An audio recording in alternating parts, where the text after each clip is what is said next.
Et tu sais ce que c'est que le talent? C'est rigolo. Le talent, c'est une monnaie à l'origine.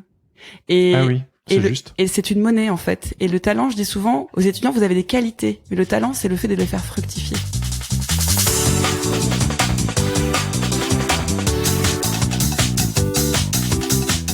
Bonjour à tous et bienvenue sur Sens Créatif, le podcast qui explore les motivations et les stratégies des artistes de l'image. Je m'appelle Jérémy Kleiss, je suis illustrateur et podcasteur à Paris et vous pouvez me suivre sur Instagram @JérémyKleiss. Comme vous le savez, cette année, Sens Créatif est sponsorisé par Adobe et j'en suis très heureux. En effet, je ne pouvais rêver meilleure marque pour sponsoriser ce podcast. C'est pas compliqué, je voulais collaborer avec Adobe et personne d'autre. C'était comme une évidence. Et ça l'était parce que non seulement j'utilise leurs outils depuis toujours, mais aussi parce que dès mon arrivée sur Paris en 2013, quand je me suis lancé en tant qu'illustrateur, mon histoire s'est rapidement liée à cette marque. Et oui, je me souviens encore de cette première conférence des Meet the Talent, qui s'appelait encore à l'époque Behance Portfolio Review, une soirée qui avait été organisée par Adobe et le laptop, et au cours de laquelle j'avais eu le plaisir d'y présenter mon travail. Je me souviens qu'il y avait grave du beau monde et moi, tout débutant, j'avais également eu l'occasion d'y présenter mon travail. La tonalité était bienveillante, les retours étaient encourageants et de cette présentation ont découlé de nombreuses autres opportunités. Et vous savez pourquoi ? Parce que Adobe s'est aussi donné pour mission de rapprocher la communauté des créatifs. Et ça, vous vous en doutez, ça me parle, parce qu'ils y mettent les moyens, voyez-vous. Que ce soit à l'échelle mondiale comme la conférence Max, au niveau local avec des initiatives comme les Meet the Talent à Paris, depuis votre canapé en suivant les émissions sur la chaîne Behance d'Adobe ou en partageant votre travail sur cette même plateforme Behance, Adobe envoie un message clair. Creatives, we're here for you. Ouais, vous le savez, ça fait toujours plus cool en anglais. Adobe, we're here for creators. Oh yeah. Alors si j'étais vous, j'irais jeter un petit coup d'œil sur adobe.com afin d'aller explorer les diverses ressources qui sont à votre disposition. Ceci étant dit, place à l'épisode du jour.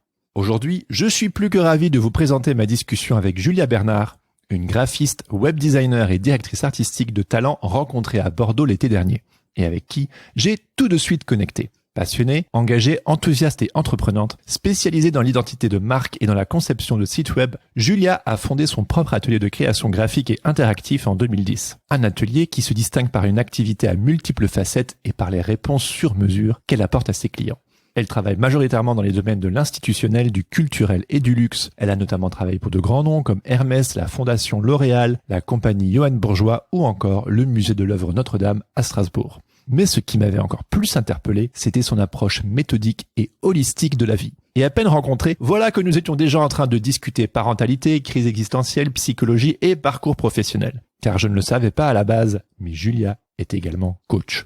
Et le potentiel inexploré des gens, ça aussi, c'est un sujet qui m'intéresse. Dans cette interview où nous plongeons dans les profondeurs de l'âme, nous discutons de très nombreux sujets comme notre besoin de structure et de sécurité, l'importance du premier client ou comment conscientiser nos process de travail, mais aussi de la construction de l'ego et de la fameuse crise du middle life, en quoi la parentalité nous a métamorphosés et remis en question, le burn-out, pourquoi elle a quitté Paris pour s'installer à Bordeaux, pour ensuite terminer sur l'aspect plus orienté coaching avec des questions comme comment aider les autres sans s'imposer, comment devenir notre propre meilleur ami et identifier nos propres croyances limitantes, d'autres joyeusetés comme comment accepter la courbe du deuil, et enfin, comment Julia applique tout particulièrement ses méthodes de coaching avec ses propres clients. Si vous appréciez tout particulièrement l'aspect existentiel de ce podcast, mon petit doigt me dit que cet épisode va vous plaire. Alors sans plus tarder, je vous laisse découvrir ma discussion avec Julia Bernard. Bonne écoute. Tu sais, je vais éditer, hein, si l'on dit des conneries, je le raccorderai au moment donné. Où tu veux dire si je dis zizi? Voilà, exactement. On peut le couper. Voilà, on peut couper. Est-ce que tu as envie de dire d'autres mots? Non, c'est bon. Bon, allez, on y va. Ouais, Julia, bienvenue sur Sens Créatif. Je suis très très content de discuter avec toi aujourd'hui. Make yourself at home. Let's go. Ok, merci. Merci Jérémy. Je suis hyper ravie aussi. Je suis très contente. Je suis très contente de notre première rencontre. Ouais. De cette curiosité. Mm-hmm. De ce clic. Ouais, cet été. Ouais, cet été, dans le jardin.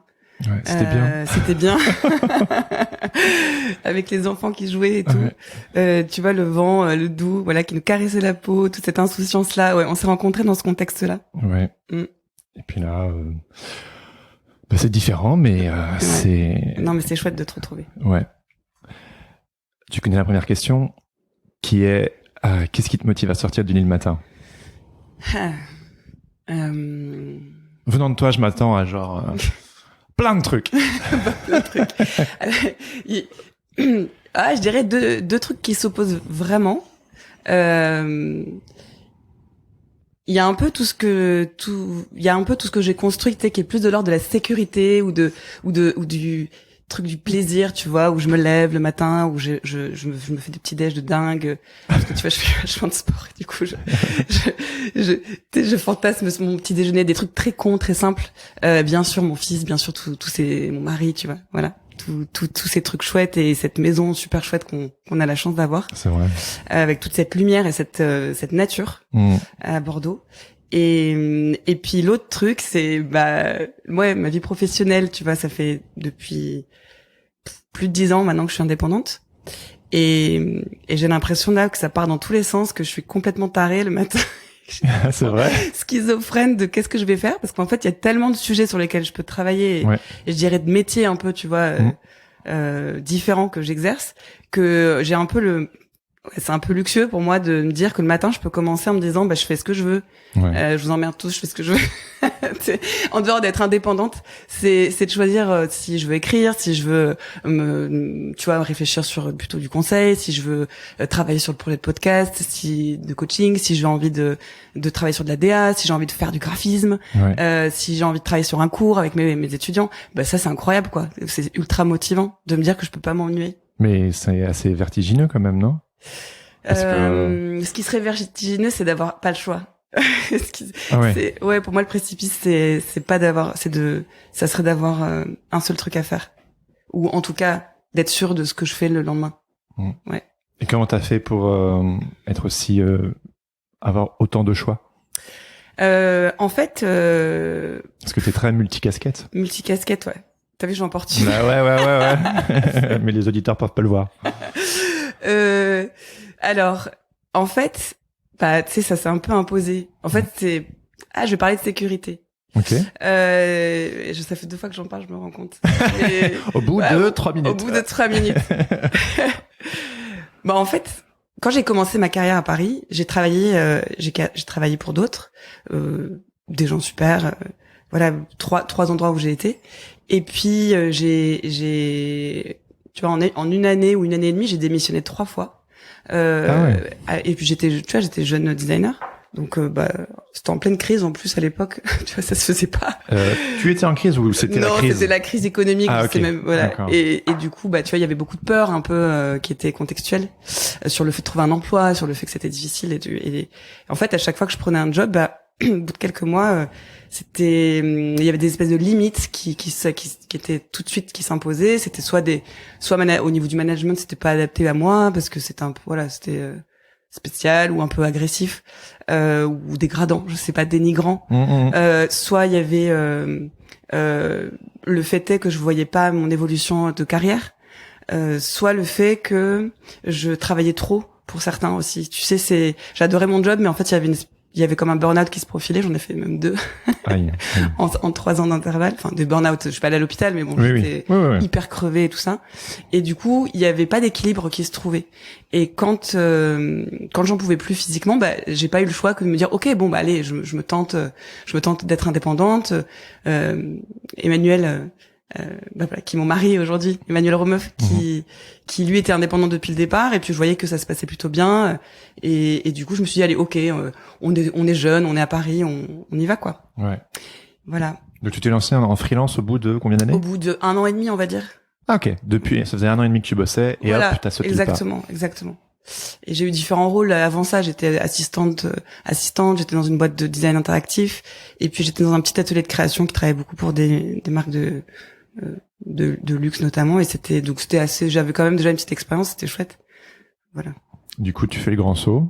Je fais le grand saut, et en fait, il y a un truc assez incroyable qui s'est passé, c'est que quand j'étais étudiante aux Arts Déco de Strasbourg, j'ai fait un mémoire sur les mathématiques et la danse. Ah ouais. Ouais, et en fait, il se trouvait que Maggie Marin, une chorégraphe que peut-être pas mal d'auditeurs connaîtront, en fait, elle travaillait sur une pièce qui s'appelle Umwelt.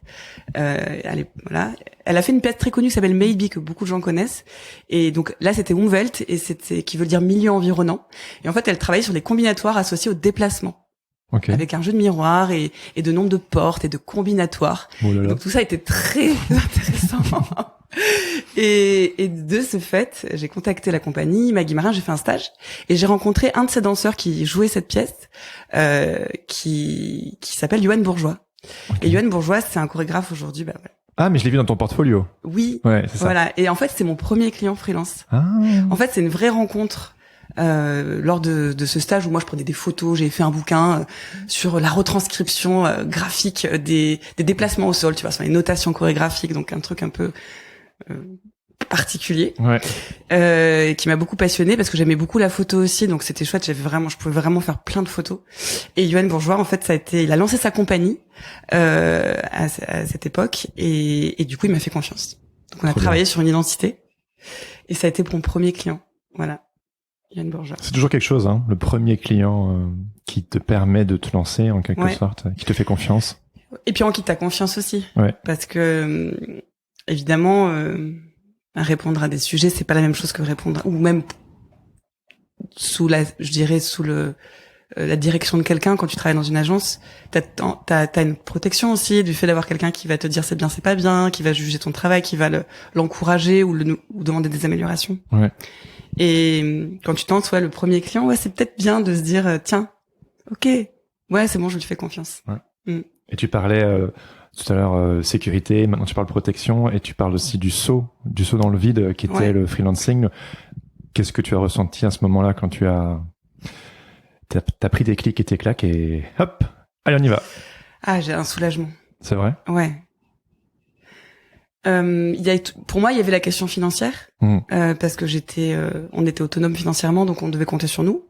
C'est chouette quand on peut compter sur les autres, nos parents, des amis ou quoi. Nous, c'était pas le cas. On devait compter sur nous financièrement, parce que c'est comme ça. Oui, bien sûr. Et parce que mes parents, ils sont super généreux, mais ils avaient leurs moyens à eux, et puis ils pouvaient pas me sécuriser à ce niveau-là justement. Bien sûr. Et donc, en fait, c'était un soulagement parce que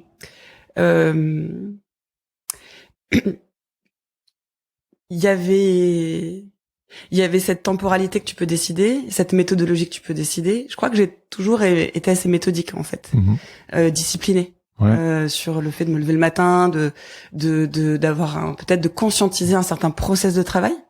Ouais. Ça c'est aussi des gens qui me l'ont transmis. Tu vois, l'intérêt de peut-être commencer aussi des fois dans des agences, c'est ça. Oui. C'est que tu vas avoir un côté organisationnel ou une notion comptable de devis, de négociation, qui vont être très décomplexantes quand t'es jeune. Donc j'avais ce bagage-là en fait de négo, et du coup j'ai été rentable en fait sur ce projet. Ça c'est cool. Avec Yoann Bourgeois, le prix que j'ai demandé, c'était un prix qui était aligné avec ce que je pensais valoir et le temps que j'allais y accorder. J'avais cette notion de temps-argent qui me permettait d'être aussi à l'aise dans le projet, généreuse. Bien sûr. Et puis de me dire, alors faut quand même que je me bouge pour la suite. Mais en tout cas, c'est possible. C'est possible de continuer à être en sécurité, tu vois, de faire perdurer ça, parce que j'ai cette notion qui me permet de bien viser. Et puis cette espèce d'élan, quoi. Cet élan créatif, cet élan intuitif, de discussion, de rencontre. Moi, j'aime trop les gens. Enfin, je veux dire, mes clients, c'est un truc de fou. Moi, j'entends aussi cette structure qui, au final, te permet justement cet élan, cette liberté. Moi, je sais que je suis relativement autodidacte. Et il y a des moments où, même dans mon processus créatif, où je suis vraiment genre, je sais pas si c'est une fausse excuse ou je ne sais quoi, mais tu sais, le côté genre... moi, j'ai fait les beaux-arts et j'ai pas du tout fait des études d'illustration, le podcasting ou quoi que ce soit. J'ai toujours tout appris sur le tas. J'ai jamais eu la structure, et de temps en temps, c'est peut-être une fausse excuse, mais j'aurais peut-être voulu, tu sais, avoir quelque chose de plus structurant qui... Par exemple, moi, c'est un truc bête, mais par exemple, j'y pense parce que juste avant que t'arrives, je bossais dessus. Les couleurs. Moi, j'ai un mal fou à travailler sur les couleurs. Et pourtant, elles sont magnifiques, les illustrations. Ben oui, mais c'est vraiment, beaucoup de gens me disent, j'aime beaucoup tes couleurs, mais ils se rendent pas compte que c'est un truc qui me touche, tu vois. C'est à la sueur de mon front, enfin, entre guillemets, genre, j'exagère un peu, mais c'est genre, j'ai toujours eu besoin de beaucoup d'inspiration, de regarder chez les autres pour les faire miens. Et je suis toujours là à balbutier. Et c'est toujours une petite bagarre quand je fais les couleurs de mes illustrations. Surtout, au plus elles sont composées, au plus j'ai du mal. Et je me disais, punaise, si j'avais eu des cours sur la théorie de la couleur ou sur me structurer que ça va avec ça, etc. Alors mais en même temps, voilà, il y a cette notion de responsabilité que en fait tout est toujours possible. Tu te formes, tu lis des livres, Bien sûr. Et bref, et en fait, c'est simple. Enfin, ça me fait juste écho parce que quand on se connaît pas des masses non plus, mais quand je vois ton boulot et ce qui transparaît de toi, etc., c'est vraiment t'arrives à faire beaucoup de choses, mais on sent qu'il y a cette discipline, cette structure qui te permet, moi je parle souvent de définir son cadre, et ça peut être un très très large cadre qui dedans te permet de t'amuser à fond, quoi. Bien sûr. Parce que ce que tu dis, tu vois, toi, tu parles de ressources aussi. C'est-à-dire que dans justement le fait d'être autodidacte, tu sais, c'est pas mon cas pour le coup. Et t'es allé chercher ce qui te manquait. Toi, tu parlais d'organisationnel. Bah, ok, comment, tout d'un coup, je vais aller chercher ça. Alors, je cherche. C'est chercheur. Ouais. T'étais en quête de trouver. J'adore ça. Mais toi aussi. Oui, bien sûr. Ouais, complètement. En fait, j'ai l'impression ça bug dans mon cerveau là, tu vois, quand tu me parles, parce que ça bug. Ding ding, ça fait du ping-pong. Ça me fait penser à de la systémique. En fait, c'est vraiment ce système. C'est quels sont tous les systèmes qui sont intercroisés, tu vois, qui s'entrechoquent. Et en fait, plus je vieillis, j'adore vieillir, plus les systèmes en fait ça fait comme des petits systèmes solaires, tu vois. Tac, ça tourne. Il y en a un qui tourne comme ça, l'autre qui tourne comme ça, l'autre qui tourne comme ça. Et au début, j'en avais un seul, et puis dès que je m'en éloignais, ça me faisait waouh, je m'éloigne, ça me fait peur. Et en fait, non, c'est bon, il y a un autre truc qui vient me rattraper. Et continue. Et tu vois, peut-être que toutes les couches de tous les métiers là que je superpose et que j'assemble au fil des années, c'est un peu ça. C'est plein de petits systèmes. C'est plein de petits systèmes qui et je me balade de l'un à l'autre où ils se rencontrent, ils se touchent, Mais donc toi de base, t'as étudié design graphique. Ouais. Et puis ça t'a amené, c'est la curiosité qui t'a poussé vers le web design, vers la direction artistique, c'est les opportunités, j'imagine, les petits systèmes solaires qui s'entrechoquent. Les opportunités, les contraintes, un peu tout. En fait, tu sais, cette histoire de petites graines, c'est que tu plantes un peu des petites graines un peu partout, tu discutes avec quelqu'un, tu dis je cherche un travail. Moi, j'ai par exemple, dans un des premiers jobs que j'ai quitté, après j'avais un nouveau cercle d'amis à Paris, t'es là, tu fais une petite soirée, tu parles aux gens, souvent t'es dans un cercle de designers, pourquoi pas. Et tu dis tiens, je cherche à partir de là où je suis, tu connais pas quelqu'un qui cherche quelqu'un, si, mais en web design. Ah ouais, mais alors moi j'ai jamais fait de web design. Et du coup c'était dans l'agence Area 17 où j'ai atterri, et je me rappelle que ce que j'avais dit, c'est que j'adorais les formulaires. J'adore tout ce qui est wireframing et tout ce qui est justement trouver une solution. Oui. Bon, c'est un thème qui transparaît en beaucoup de choses chez toi. Voilà, et tu vois, la netteté ou la clarté. Voilà, c'est quelque chose qui transparaît peut-être dans mon travail et que je cherche espèce d'efficience. Pourquoi?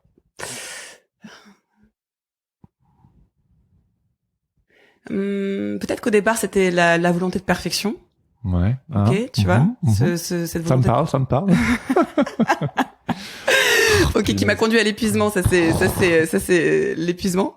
Et ensuite le rebond. Alors le rebond, c'est les rencontres, c'est les gens qui fonctionnent autrement. Là, tu vois, j'ai rencontré une collègue dans un coworking, Paola, qui fonctionnait hyper différemment, qui était plutôt dans la réassurance, dans le cool, dans tout va bien, c'est cool, ça va, tu vois, vraiment peace quoi, Julia, on se calme.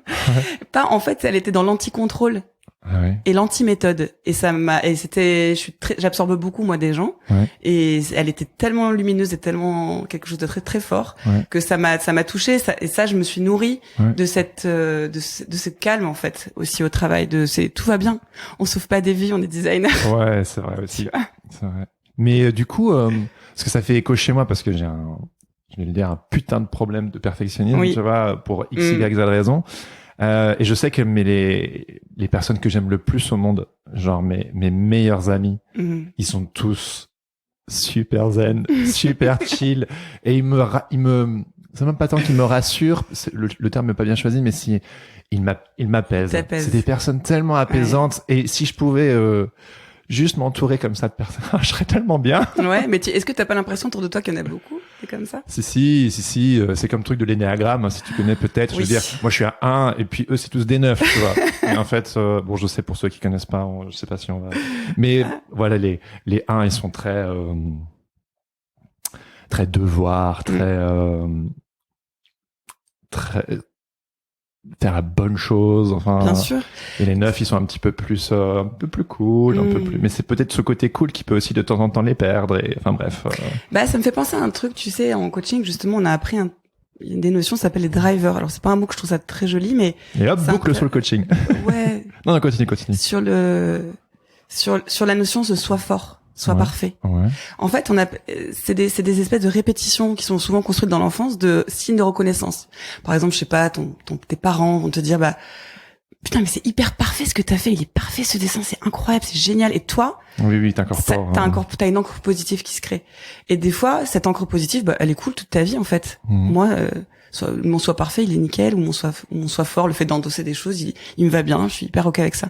Il y a des moments où ça t'empêche un peu, ça t'use, à force de, j'arrive pas à dire non. En fait, à force de vouloir pas montrer que je suis faible, j'arrive pas à dire non. Et ça, c'est chiant. C'est ça, en fait, c'est à ça que ça me fait penser aussi dans cette recherche de perfection. Mais tu vois, quand ça c'est dans le design, justement, j'avais un projet qui me tenait hyper à cœur, avec un client qui était hyper prestigieux pour moi à l'époque quand j'ai commencé, qui m'a fait confiance, qui est venu me chercher, donc j'étais un peu ok, Moa, et qui est venu me chercher justement en référence à ce projet avec Yoann Bourgeois, qui m'a dit mais j'adore ce projet, c'est toi qui l'as fait, c'est chouette. Ouais. Voilà. Et ce projet-là, je me suis mis beaucoup de pression et en fait ça m'a conduit à un vrai épuisement. Et donc quand je me suis reconstruite, je me suis bien sûr me demandé mais est-ce bien nécessaire de souffrir autant, de chercher autant à satisfaire tout de suite. Ah ouais. C'est pas satisfaire dans quelque temps, c'est tout de suite. Je veux que tout de suite, il adhère à 100%. Ouais. Et ça, j'en reviens. C'est-à-dire? J'en reviens parce que j'ai peut-être maintenant l'intime conviction qu'on est plus intelligent qu'on est vraiment plus intelligent à 2 cerveaux à minima. Ouais. Et que là où le client, j'avais peur de ses remarques, j'avais peur de ce qu'il pouvait dire. Mais c'est tellement meilleur, quoi. En fait, quand tu pars du principe que en fait l'intention de ton client, c'est d'améliorer le projet. Bah, bien sûr. Quand tu pars pas du principe qu'il est là pour te casser, il est là pour améliorer. Donc évidemment, quand tu t'ouvres à ça, bah tu t'ouvres avec la dynamique de projet, elle est différente. Et ce soit parfait, en fait, tu le maîtrises pas, en fait. Ça va là où ça doit aller, en fait. Oui, c'est ça. C'est ça. Et ça, la vie, c'est le bordel, quoi. Simplement, voilà, il y a des vibrations, des perturbations, etc. Et puis ça fait partie du process, c'est tout, c'est bien comme sûr. Ça. Et c'est même beaucoup plus vivant, c'est beaucoup plus intéressant. C'est le truc cucu là, c'est quoi? C'est le voyage qui compte, pas la destination. Enfin, ce genre de choses. Bien sûr. Ok. Et donc toi, donc t'as ces diverses casquettes, c'est l'une qui t'amène à l'autre, etc. Et les gens ont peut-être lu entre les lignes, mais tu t'es aussi tourné à un moment donné vers le coaching. Oui. Et je me demandais, mais qu'est-ce qui a fait à un moment donné dans ton parcours que tu t'es dit, ça m'intéresse, je veux aller dans cette direction? Parce que c'est quand même quelque chose d'assez fort chez toi. Oui. Disons que ça s'est fait en plusieurs étapes. En tant que graphiste, au départ, tu vois, donc je répondais à tes commandes, je faisais des logos. Et puis plus t'avances dans le temps et l'expérience, plus t'es consultant, tu sais. Oui. Le mot qui veut rien dire, tout et rien dire. Oui, un fourre-tout un peu. Mais un fourre-tout, mais qui veut dire quand même quelque chose, qui veut dire, je peux te conseiller sur ce que je connais. Bien sûr. C'est ça que ça veut dire. C'est une des définitions simples, bien sûr, on va dire. Et ça, ça m'a beaucoup plu de pouvoir éclairer des projets, éclairer des process, éclairer des directions artistiques, faire du sourcing de compétences. J'adore recommander des gens, rédacteurs, développeurs, designers, autres aussi, graphiques, illustrateurs. Agent, ça aurait été un métier que j'aurais adoré faire. Ah oui? Ouais, mais ça, je m'y suis prise trop tard, je pense. Enfin, ça fait partie des choses peut-être que je développerai, mais tu vois, vraiment, aller promouvoir le travail des autres, ça, c'est un truc qui connecter les gens, enfin voilà. Ah ouais, moi je suis pareil. J'adore ça, ce podcast, c'est un peu ça. Regardez cette personne, c'est super. Et comme tu disais, il y a plus dans 2 cerveaux que dans un. Et moi, je trouve que moi, j'ai toujours eu cette impression d'être devoir la personne ressource justement, mais je suis limité. Et je dis pas que j'ai pas des ressources infinies. Je pense que je suis je suis dans une philosophie un peu l'univers est en expansion constante, tu vois. Donc J'adore. du coup, je suis un peu là-dedans. You are infinite. Mais en même temps, j'ai que 2 mains et mon contexte, et ma situation et et de mettre la lumière sur d'autres personnes, c'est genre, allez, écoutez, lire, regarder telle ou telle personne parce que c'est super et voilà. Mais ouais. Mais c'est partager ce qui nous touche aux gens qu'on aime ou aux gens qu'on n'aime pas encore, mais qui vont peut-être venir à nous. Ouais. C'est ça aussi. Et sur ta question du... Oui, donc connecter les gens, etc. Connecter les gens. Et après, donc conseiller sur du design. Et puis alors après, au niveau identité visuelle, moi j'ai développé... on a tous une manière de bosser. Et on va dire que dans le process, j'ai développé un questionnaire assez particulier avec mes clients, très identitaire, de nouveau, structure, très structurel, voilà. En fait, qui allait à la pêche à l'information, à la data. Ok, si vous deviez me citer tu as des questions bêtes, simples, on va dire logiques. Quand tu vas aborder quelqu'un qui veut te confier un logo, son identité visuelle, ok, tu vas chercher à comprendre qu'est-ce qui se joue, mais qu'est-ce qu'il a envie qu'est-ce qu'il veut rayonner, qu'est-ce qu'il veut dire, à qui il s'adresse, etc. Et donc ça, j'avais déjà un truc assez méthodique de questionnaire pour vraiment essayer de préciser le brief, parce que c'était pas toujours facile pour les clients qu'ils soient d'ailleurs dans des marques ou pas, ou dans des grandes, des grands groupes. T'as souvent des stagiaires aussi parfois qui sont chefs de projet, qui ont besoin un peu comme ça d'avoir une grille pour pouvoir s'exprimer. Ouais. Et moi je me suis dit pourquoi pas. Et en fait ça a bien fonctionné. J'avais souvent, tu vois, en 10 ans que je travaille, ça s'est toujours bien passé. J'ai pas eu de soucis je me reconnais pas dans le projet. Parce que j'estime que si tu questionnes bien la personne et que lui il te choisit bien, parce que c'est une question de style, on va pas l'oublier, hein. Il a beau apprécier ta manière de penser, s'il t'aime pas en tant que portfolio designer, tu vas pas pouvoir forcément être le caméléon que t'aimerais. Ouais. En tout cas, ça a commencé comme ça, et j'ai eu beaucoup de retours de mes clients sur mais c'est fou, j'aurais jamais cru que faire un logo c'était comme ça. J'ai dit mais je crois pas que ce soit forcément comme ça, mais en tout cas c'est ce que je te propose. Enfin, c'est une manière de faire, mais il y a plein d'autres manières hyper incroyables. Enfin, te bloque pas là-dessus, c'est pas la méthode. Je me justifiais presque de dire non, mais il y a d'autres trucs, tu sais. Ouais. Mais petit à petit, à force d'avoir des retours comme ça, je me suis rendu compte que passer du temps avec les gens, les comprendre, les faire se rendre compte de choses, et non pas leur dire quoi faire, ça devenait vachement intéressant. Ouais, tu faisais accoucher les esprits. Je faisais accoucher les esprits, et au bénéfice d'un projet de design. Ouais. Mais là, je me suis demandé, est-ce que ça pouvait être un autre projet qui concerne pas du graphisme, en fait?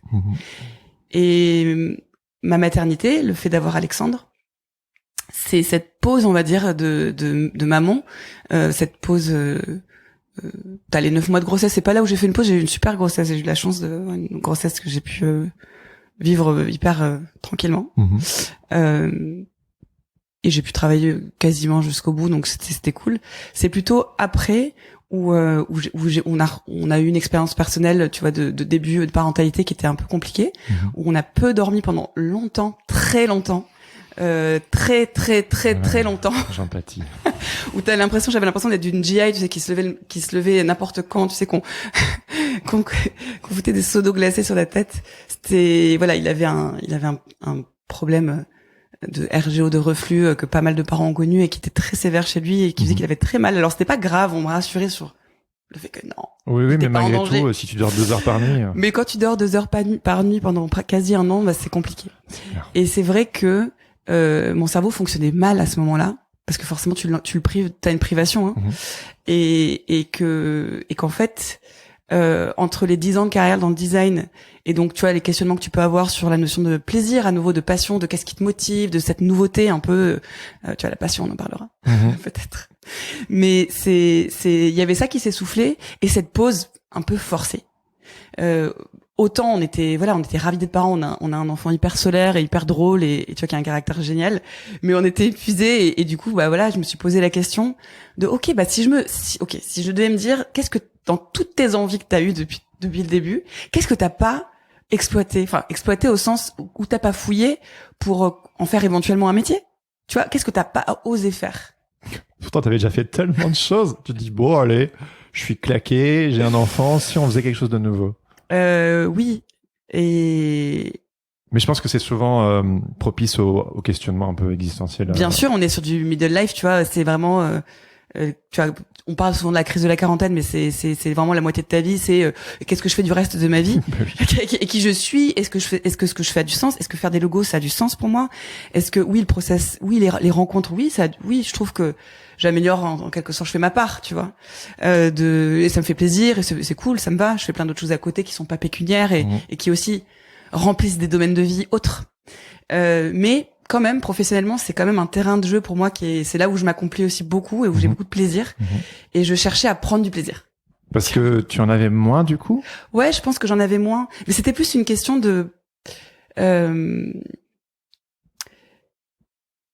d'automatisme. Tu n'étais plus surprise? J'étais plus surprise, mais il y avait ce truc de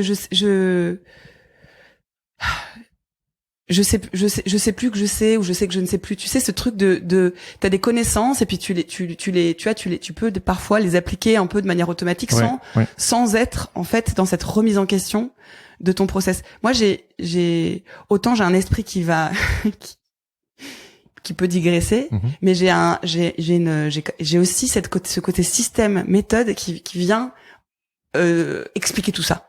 Tu sais, où je trouve toujours un sens, en fait. Je m'explique toujours des trucs un peu chelous. Oui, c'est bon, ça marche. C'est un peu comme ça. Bref, en tout cas, j'ai oublié ta question. Non. Je suis désolée. C'était comment t'étais arrivé au coaching, mais oui. Je me pose aussi la question si, enfin, j'ai l'impression pour moi, mais je pense que c'est quelque chose d'assez commun, c'est les 30 premières années. Enfin, on m'a dit que genre la crise de la quarantaine serait a priori une crise qui débuterait a priori dans la construction de l'homme, en tout cas aujourd'hui, enfin l'homme avec un grand H, que la crise de la quarantaine ce serait genre une crise qui est censée, une remise en question qui est censée commencer à 30 ans et qu'on repousse et qui pourrait péter à 40, tu vois. Et moi je me retrouve un petit peu là-dedans aussi aujourd'hui, j'ai 32 ans et j'ai l'impression que depuis que je suis petit, tu vois, moi je suis le gars qui, depuis que je suis petit, je veux gagner ma vie en dessinant. Genre, depuis que je suis petit, il y avait ce côté un peu carriériste dans le dessin parce que c'était valorisé, parce que c'était quelque chose auquel je m'étais attaché. J'avais pu sortir mon épingle du jeu avec mes copains, auprès de ma famille, enfin plein de choses, tu vois. Et c'est comme si je m'étais évertué les 30 premières années de ma vie, tu vois, à consolider ce fantasme d'enfant, tu vois, à construire cette sorte de cathédrale, tu vois. Complètement. Puis de cocher des cases, j'ai bossé pour tel client, j'ai été représenté, j'ai pu participer à telle expo, j'ai pu rencontrer telle personne, Bien sûr. Et puis t'as ton sorte d'édifice, mais en fait, en même temps, ça te coûte quelque part, en termes d'énergie, etc. Et puis, comme toi, moi je suis devenu papa il y a 2 ans et demi, nos enfants ont plus ou moins le même âge d'ailleurs.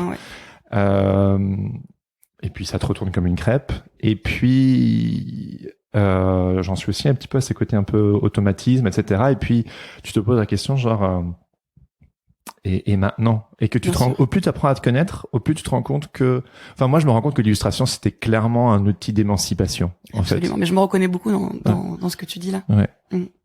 C'est le rapport à l'autre. En fait, quand tu parles des 30 premières années, en tout cas c'est le rapport à l'autre, c'est le rapport à, je dirais peut-être plus l'ego aussi. C'est l'ego, c'est qu'est-ce que je dis de moi aux autres, qu'est-ce que les gens, voilà, comment j'ai envie que les gens me perçoivent.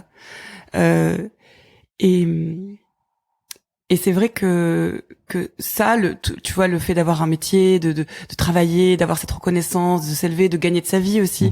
Moi, je viens d'une famille super modeste, c'était hyper important dans mes, tu vois, dans mes besoins, vraiment dans les trucs forts d'être autonome, indépendante. J'ai aussi des modèles féminins comme, enfin, ma mère est une femme ultra indépendante et donc qui m'a vraiment poussée à avoir envie de cette indépendance-là. Elle est roumaine aussi, enfin tu vois, elle est pays communiste où on a un rapport aussi à la femme qui est très différent. Là-bas, on est davantage dans la femme qui doit être sachante, qui doit avoir tu vois, travailler, être autonome, etc. On est beaucoup moins dans ce rapport homme-femme plus patriarcal qu'il y aurait ici. En tout cas, je suis pas spécialiste, mais c'est un roman qui a pu m'éclairer là-dessus, sur mes racines, on va dire, et sur peut-être ce tempérament de temps en temps. Et sur la suite, sur la quarantaine, c'est comme si tout d'un coup, ok, ça y est, j'ai prouvé, je me suis prouvé, j'ai accompli tout ça, je suis fière de certaines choses. Bien sûr. Et puis c'est peut-être que maintenant que j'ose le dire, que j'en suis fière. Ouais. Tu vois, on ose dire assez tard qu'on est fier. Enfin, je dis pas. On n'a pas à rougir de ce qu'on a accompli. Non. Et puis après, on a aussi, je crois, un début de clairvoyance un peu plus sur qui on est vraiment, nos failles. Et, enfin, moi, c'est comme ça que j'ai vécu cette. Je suis toujours d'ailleurs dans ce processus vraiment très fortement d'ailleurs ces derniers temps, plus que d'habitude. Mais c'est genre. Tu vois justement, je te parlais de construire une cathédrale, et puis tu vois toutes les failles de la cathédrale, et tu te dis mais ce truc qui va, est-ce que c'est juste est-ce que c'est juste superficiel, tu vois, et qu'est-ce qu'il y a derrière, et je pense que pour beaucoup de gens aussi, la parentalité, ça joue parce que ça te met à nu face à ce petit être tout innocent. Tu es à poil. Ouais, t'es à poil, littéralement. Et genre, tu peux pas tester, quoi. Il y avait pas de bullshit. Et puis, tu vois tout, entre guillemets, hein, je dis ça avec beaucoup de compassion mais ce qui ne va pas chez toi. Et puis, tu te dis juste genre, bah oui, mais du coup, il y a un questionnement plus profond que juste faire des belles images. On est bien d'accord. Tu vois, et j'imagine que peut-être pour toi, c'est ce qui t'a aussi amené à la suite, je sais pas. Oui, parce qu'en fait, tu sais, c'est aussi quand la sphère personnelle, elle est très reliée à la sphère professionnelle. Enfin, en tout cas, moi, je la vis comme ça. Elle est très. Oui, nos métiers. Enfin, nos métiers, mais peut-être plein de gens, enfin, plein d'autres métiers aussi quelque part. Mais tu disais, tu vois, dans plein de podcasts que t'aimes l'humain, mais je te rejoins à 100 000 millions, 100 milliards de pourcents. C'est les gens, tu vois, mes amis autour de moi, cette idée que, mais comment je pourrais faire pour aider ou contribuer, mais sans m'imposer. Ah oui, punaise. Putain, quoi. Et j'ai pas envie de donner mon avis. De un, ça me prend une énergie incroyable de donner mon avis. Il y a 9 chances sur 10 pour que ça soit, tu vois, que ça tombe à côté, en fait. J'en reviens, tu vois, de cette sensation de toute puissance, tu vois. C'est pas parce que t'es dans l'hypersensibilité ou dans l'hyper sensorialité, tout ce que tu veux, que tu comprends, tu vois, la réalité de l'autre. Et typiquement, le coaching, c'est la puissance du questionnement. C'est vraiment, voilà. On part du principe que on va travailler vraiment le jeu du client, le jeu de la personne, l'identité profonde, et que moi, on s'en bat on s'en fout de ce que je pense. C'est comment justement, tu vois, il y a une phrase super connue qui dit la carte n'est pas le territoire, mais qui est aussi de dire ok, c'est vraiment l'expérience de chacun. Et les filtres de chacun et les lunettes de chacun qui vont permettre de comprendre en fait comment il vit sa réalité, comment il vit les choses. Et on peut accompagner en coaching, tu vois, des gens sur des objectifs, parce que si on veut expliquer un petit peu ce que c'est en gros, voilà, il va y avoir un objectif à atteindre, et on va accompagner qui sera quantifiable, mesurable, atteignable, plein de petits critères, tu vois, qui sont associés, et on va l'accompagner dans la définition des étapes clés en gros, ou des qui vont permettre cet objectif d'être atteint. On va pas lui garantir qu'elle l'atteigne, mais on va en tout cas faire en sorte qu'elle aille vers. Et on travaille à l'autonomie de la personne. On travaille à la connaissance d'elle-même, à la compréhension de ses valeurs, de ses besoins, mais aussi de ses croyances. Des croyances qui sont aidantes et limitantes. On connaît aussi beaucoup la notion de plafond de verre. Tu sais, le plafond de verre, c'est vraiment cette espèce de plafond invisible, tu vois, mais que je m'empêche en fait de m'élever. Je m'autorise pas à. Et ça, les croyances limitantes, c'est très parlant comme mot, parce qu'en fait, je peux pas faire ça parce que je suis comme ça. Ah oui. Alors racontez-moi. Et donc du coup, on va vraiment être dans cette approche du questionnement systémique, du miroir aussi, de l'effet miroir, de répéter, de reformuler, pour que la personne s'entende dire. Et il y a rien parce que pourquoi c'est important qu'elle s'entende dire les choses? Parce qu'elle peut corriger, elle peut être pas d'accord avec ce qu'elle dit, elle peut préciser, et elle peut, au contraire, être très incroyablement étonnée de ce qu'elle vient de dire. Alors franchement, j'ai jamais vu quelqu'un de plus étonné que de face à ce qu'il disait lui-même. Ouais. et c'est le mot que j'emploierais, c'est la puissance. Parce que je trouve que c'est très puissant, et c'est puissant de permission. Le coaching, ça te permet quoi? Ça te permet d'être OK avec le fait d'être tout pourri. Ça te permet d'être OK avec le fait d'être trop content. Ça te permet d'être OK d'être, je sais pas, de mentir à quelqu'un, de pas aimer quelqu'un, de plein de choses en fait. Et la permission, c'est quelque chose que j'ai mis du temps à me permettre. Je dis 2 fois la même chose. Ouais, mais vas-y, continue.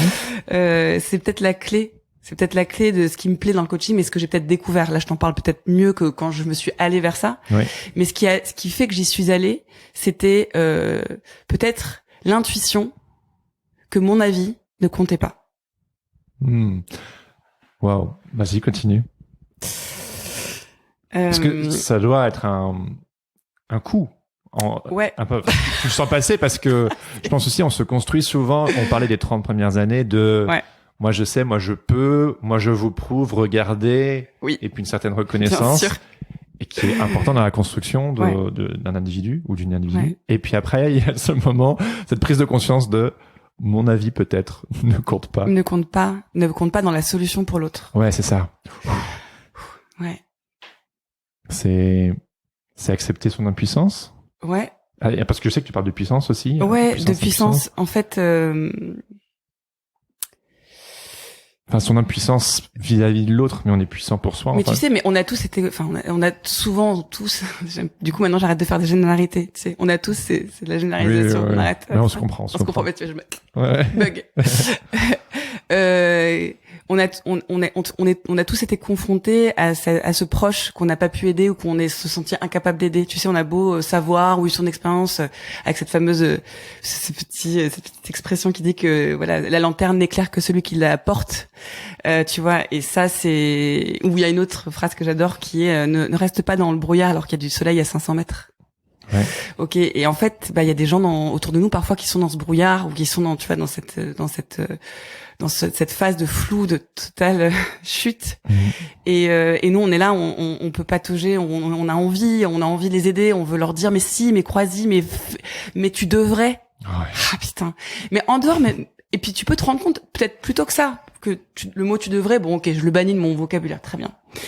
Mais cette impuissance, elle est frustrante. Ouais. Quand on est proche, qu'on aime les gens, elle est hyper et là, accepter que j'y peux rien, ou je peux plus, ou j'ai plus la force, ou je ne sais pas.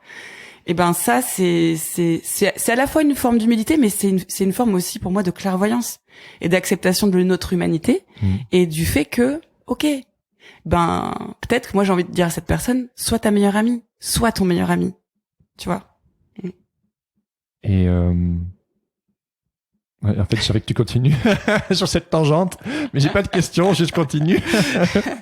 Ouais. C'est une amie à moi qui m'a dit sois ta meilleure amie. Parce que je pense que ça fait partie, enfin, il y a plein de choses, mais cette bienveillance envers soi-même, elle fait partie de l'ADN du podcast. Enfin, et puis, c'est mon podcast, donc ça, c'est quelque chose qui est important. Moi, je sais que j'ai beaucoup d'indulgence pour les autres. Bien sûr. Mais pas trop pour moi. Je suis très sévère avec moi-même. Ouais. Et je pense que oui, ce désir de... Je pense que ce podcast, c'est aussi ça. C'est une manière de... Comment dire, de m'extraire de l'équation tout en étant dans l'équation. Enfin, tu sais, c'est genre... C'est pas moi le guide. Tu sais, moi, je me considère, un peu comme tu disais tout à l'heure, un chercheur, un explorateur qui va un petit peu dans la jungle et regarder ce que j'ai découvert, tu vois. Mais au final, c'est simplement que je me rends compte que non, je me suis jamais senti aussi bien que depuis que je ne sais pas. C'est le fameux triangle sauveur, persécuteur, victime de Cartman, de sortir de Cartman, oui, c'est ça, de sortir de ce rôle de sauveur qui était très très fort chez moi. Plus jeune, ça va beaucoup mieux ça, mais Quand tu parles, j'ai l'impression tout le temps d'avoir des pensées automatiques, genre comment? Bah oui, on l'avait ressenti aussi la première fois quand on s'est rencontrés. Mais je pense qu'il y a aussi ce côté, je pense qu'on partage ce côté aussi, ce self-made man ou woman, tu vois, oui. Tu me parlais de ton contexte familial ou, que c'est quelque part, à la force de allez, on utilise des grands termes, tu vois, mais à la force de tes points que tu y arrives, mais ça use quand même. Et à un moment donné, oui. Il y a ce besoin de bienveillance, de genre, en fait, j'ai besoin de faire ce câlin avec moi-même parce que c'est trop dur. Et moi, je sais que je suis à l'heure actuelle dans en toute honnêteté, je me sens un petit peu perdu en ce moment. Ouais. Et je me sens un peu dans il y a l'ancien Jérémy qui est en train de mourir. Ouais. Il y a plein de trucs tu sais, bon, c'est des termes psy, hein, mais tu sais, genre les 3 états du mois, tu sais, le mois enfant, le mois adulte, le mois parent, etc. Et il y a beaucoup je suis dans une phase comme ça où le mois enfant, enfin des fonctionnements de l'enfance qui peuvent plus fonctionner aujourd'hui et que je laisse de côté et tout. Et du coup, ça vient aussi réveiller de genre, ok, bah maintenant, qu'en est-il de la suite, tu vois? Bien sûr. Et ça m'évoque la courbe du deuil, ce que tu dis. Ah ouais, punaise, vas-y. J'en ai besoin. Ce podcast est pour moi. Non, mais tu sais, c'est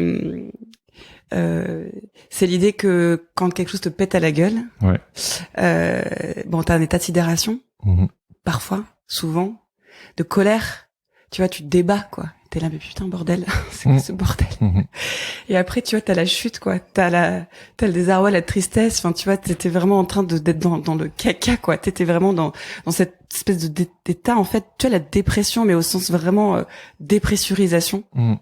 Et puis, l'acceptation. Après, ok, putain, ok, j'en suis là. Voilà. Ok. Bon, le ok, c'est le début de la remontée. Ça, ce que je viens de te faire, là, c'est la courbe du deuil. Ok. Et en fait, dans les processus, justement, de deuil, on parle de la courbe du deuil parce qu'elle est généraliste. Tu vois, c'est quelque chose qu'on peut appliquer à plein de choses et de domaines. Ouais. T'as dû en faire une courbe de deuil? Oui. J'en ai fait une il y a longtemps. Mais j'en ai pas eu conscience.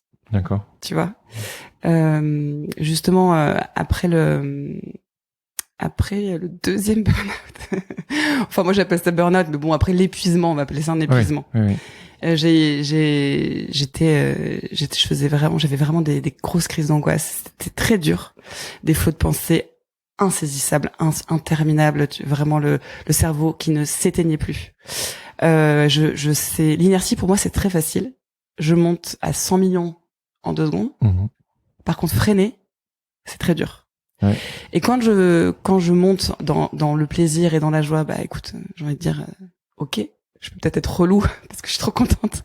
Mais voilà. Mais quand t'es pas bien et que ça monte, c'est l'inertie du pas bien, elle monte et que tu peux pas freiner, et ça c'est relou, quoi. Et en fait, j'ai eu besoin d'aide pour freiner et je suis allée faire une psychanalyse. Ouais. Parce qu'il y avait un état d'urgence émotionnelle et que j'avais une quête identitaire assez jeune aussi sur comprendre comment moi dans un terreau familial aussi aimant, j'ai une famille d'artistes, j'ai mon frère qui est artiste, j'ai ma mère, j'ai mon père, ils sont hyper aimants, ils sont hyper encourageants. Alors famille modeste, mais alors le terreau magnifique, vraiment. Et en fait je me dis mais j'ai pas le droit d'être mal. Comment ça se fait qu'avec tout l'amour que j'ai eu, je suis aussi fragile, mais ou aussi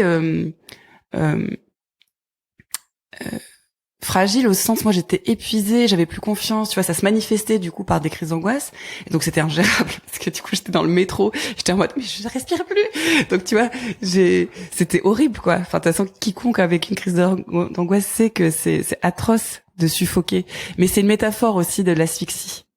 Et enfin en tout cas ça l'était pour moi. Et cette asphyxie, justement le fait de me lancer en freelance, ça a été une prise d'air. Oui. Voilà. Parce qu'en fait, j'avais pas compris que la liberté, pour moi, c'était ça, la sécurité. C'est que le fait de pas avoir d'obligation au travail, de pas avoir d'horaire, de pas être obligé d'être là tous les jours. Ça, pour moi, c'était asphyxiant, en fait. Il y avait rien de moins écologique. Ça, c'est un mot très coaching. L'écologie de la personne.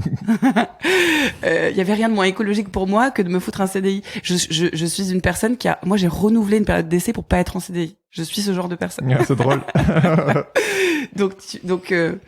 Donc cette thérapie m'a beaucoup aidée à. Je suis restée 6 ans et j'ai arrêté quand on a déménagé à Bordeaux. Ah, ok. Ouais, un déménagement à Bordeaux qui était vraiment c'était vraiment une réjouissance, une espèce d'excitation, de la nouveauté. On avait commencé par louer une échoppe avec un jardin et juste déjà revivre dans une maison, tu sais. Il y a un rapport à l'enfance aussi. C'est quelque part quand t'es enfant, tu t'éloignes de l'enfance, tu vois, tu veux devenir un adulte, et puis quand tu deviens un adulte, tu cherches ton enfant intérieur des fois. Oh, mais c'est trop ça. C'est trop ça. Tu passes ton temps à t'en éloigner, puis après tu passes ton temps à t'en rapprocher. Et après tu meurs. C'est ça. Ouais, c'est le cycle de la vie. C'est le cycle de la vie. Ouais. Non, voilà. Donc, du coup, ça m'a stimulé à nouveau créativement, parce que oui, en fait, j'ai grandi dans les montagnes, dans des villages, dans plein d'endroits en fait très nature, très brut, qui donne de l'espace à l'ennui, qui donne de l'espace au rien, qui donne de l'espace au bruit au son environnant, aux saisons. Tu vois, des choses où j'avais l'impression justement dans une grande ville j'avais moins la notion du temps. Ouais. Et j'ai apprécié reprendre cette temporalité-là, reprendre ces cycles-là, ouais. Et que la lumière change et que je puisse être aujourd'hui on a la chance d'avoir une maison à nous qu'on a façonné parce qu'on est parti de rien et on a travaillé avec un super archi qui nous a fait un super truc. On a un beau jardin, on voit des pins parasols de chez nous. J'ai vu, c'était top. Et ça voilà, c'est bon. Enfin, tu vois, c'est tous les matins, tu te réveilles dans ce calme et dans cette sérénité. Ça me stimule la créativité là où avant, comme tu disais, tu vois, justement sur aller à la rencontre à Paris, les expos, les gens, etc. Et puis après, tu te crées un réseau d'amis et puis de gens passionnants, mais avec qui tu restes connecté en fait. Bien sûr. Et en fait, tu t'emmènes ça avec toi. Donc on a emmené nos valises à Bordeaux de tous ces gens trop cool. Et puis on a continué, mais différemment. Ouais. Voilà. Oui, je me souviens. On parlait aussi de quand on est devenu parent. Enfin, c'est-à-dire que moi, j'avais ce que tu disais là, justement, cette énergie d'aller voir plein de gens, d'aller à des expos, à des vernissages. Et toujours très relationnel, parce que quand je suis arrivé à Paris, je connaissais personne si ce n'est ma chérie et ses quelques potes, mais personne dans le milieu professionnel dans lequel j'ai évolué, etc. Et je me souviens que quand on a voulu notre premier enfant, notre fils, il y avait ce désir justement de cette nidation, tu sais, de revenir à quelque chose d'un petit peu plus simple et élémentaire. Oui. Et que aujourd'hui, moi j'ai toujours voulu être dans une, c'est ce que je disais en off, ça me revient là que j'ai grandi dans une petite ville modeste en Belgique, et que moi les villes qui me faisaient rêver c'était genre Lille ou Bruxelles, tu vois, j'habitais près de la région, près de la frontière, et puis du coup Paris c'était un peu là où il y a toute, la mecque de l'illustration, l'édition, la presse, les agences, etc. Et bon, il s'avère que Madeleine habitait là, donc c'était logique de la rejoindre. Je pense que si elle habitait ailleurs, j'aurais été ailleurs. Mais puis Paris, donc c'était logique. Et puis là, aujourd'hui, c'est sûrement ce que tu as vécu, que quelque part, à un moment donné, quand tu as consolidé cette cathédrale ou que, t'arrives à ce moment où tu veux chercher ton enfant intérieur ou j'en sais rien, et puis c'est genre, j'ai besoin de respirer. Mais c'est contre-intuitif parce qu'on a toujours l'impression qu'on a besoin. Enfin, on a beaucoup j'ai l'impression d'être dans ces grandes villes où tout bouge. Mais aujourd'hui, je me sens submergé. Je me sens submergé de tous ces stimuli dont tu parlais tout à l'heure. Mais c'est cette limite, en fait, qui s'impose. Tu vois, est-ce que j'ai l'impression, à un moment donné, tu vois, que ce déménagement, est-ce que c'était un choix ou une nécessité? Et c'est ça, en fait. Après, on dit que le fait d'accepter, c'est déjà un choix. Tu vois? Tu acceptes, c'est pas de juste rien faire. C'est Manu qui m'a appris ça. Tu vois, il fait vachement de méditation et le fait qu'ils disent accepter que ça aille mal ou accepter de penser ça. l'accepter, t'as décidé d'accepter. J'ai pas subi le truc. Donc moi, ok, j'accepte qu'énergétiquement, j'ai besoin d'être peut-être plus à distance, qu'il y ait plus d'espace autour de moi pour arriver à bien fonctionner. Et de quoi j'ai besoin pour bien fonctionner? Ça, c'est une question qu'on pose beaucoup à nos clients. Et toi, c'était notamment... Moi, c'était l'espace au sens... j'ai une passion pour les conversations, en fait, pour les gens, pour tout ça. Mais il fallait que j'arrive à couper. Donc, il fallait que je m'impose plus de pas d'humain, quoi, tu vois, autour de moi. Ouais, te ressourcer pour pouvoir retrouver l'humain derrière. Mais oui, bien sûr, pour être plus en présence, plus en qualité, de pas être en auto-parasitage ou moi-même parasitante. C'est ça. C'est intéressant. C'est une mini parenthèse. Ouais. Mais ton rapport aux réseaux sociaux, tu sais, vu que tu es quelqu'un de très relationnel et qui a ce désir de connexion. Ouais. C'est marrant que t'es pas très sur les réseaux, et c'est peut-être justement le fait d'avoir besoin de t'en écarter pour te ressourcer. Parce que pour beaucoup, on a cette ambivalence avec les réseaux sociaux. Je sais. Enfin, moi, je me sens mieux quand je suis pas dessus. Non, mais je te rejoins. Ouais. En fait, il est vrai qu'il y a un énorme décalage entre les projets qu'on fait à l'atelier. Je dis parce que je travaille avec Charlène Massé, qui est une collaboratrice que j'ai depuis très longtemps. Qui a ses propres clients aussi, mais avec qui je collabore, qui est Réthèse, qui est à l'île de Ré, qui est une ancienne étudiante à moi de l'ECV, parce que j'enseigne à l'ECV Bordeaux, je suis intervenante aussi depuis que je suis à Bordeaux. Ouais. Et c'est une fille incroyable. Voilà, Charlène, qui est juste, je l'appelle c'est vraiment, elle a une puissance, cette fille, c'est incroyable, c'est une main de fer dans un gant de velours, quoi, tu vois. Et elle est, ça fait partie des étudiants où il y avait ce potentiel, tu vois, à développer, au sens, pas moi le développer, mais lui dire, mais il est là, il est là. Et tu sais ce que c'est que le talent? C'est rigolo. Le talent, c'est une monnaie à l'origine. Ah oui. Et c'est une monnaie, en fait. Et le talent, je dis souvent aux étudiants, vous avez des qualités, mais le talent, c'est le fait de les faire fructifier. Voilà. Et en fait, cette Charlène, étudiante, elle avait des 12 milliards de qualités, et il y avait cette espèce de, enfin, je me permets, j'en sais rien. En tout cas, je lui voyais, en tout cas, des milliers de qualités. Et aujourd'hui, elle est ultra talentueuse. Dès qu'elle fait un truc, elle le fait, mais bien, quoi. Enfin, elle le sait même pas bien. Je rêverais même pas à le qualifier. Voilà. Elle est merveilleuse. Petit aparté. Je sais plus ce que je racontais. On parlait des réseaux sociaux. Des réseaux sociaux, ouais, j'aime bien partir.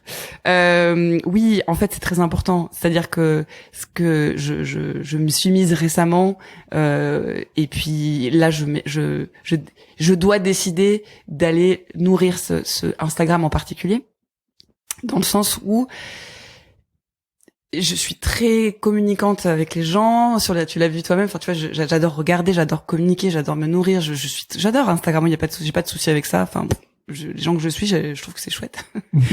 J'ai pas de problème avec les égos des gens, non, si je les aime pas, je les suis pas. Je les observe pas de loin. En tout cas, oui. Je me réconcilie non pas avec le fait de je me réconcilie avec le risque de montrer ce qu'on fait. Voilà. Ah oui. Voilà, je me réconcilie avec ça, et je dois même avouer que quand j'ai fait ma formation de coaching, on a tous bénéficié d'un coaching.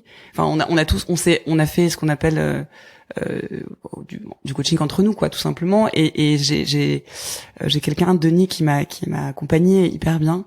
Et on a parlé de ça, justement, de cette espèce de frein très fort que j'avais de pas arriver, tu sais, à juste poster un truc qui va être entre guillemets là et qui va juste pas disparaître. Alors que tu peux le supprimer, hein. Mais même j'arrive pas. Donc là, tu vois, c'est un gros effort de lâcher prise. Je suis plus à l'aise avec les stories au final, qui sont diverses et variées, parce qu'il y a cette espèce de furtivité. Et peut-être que plein de gens sont très à l'aise avec ça pour ça. En tout cas, ouais, si, c'est important. J'aime bien, j'adore.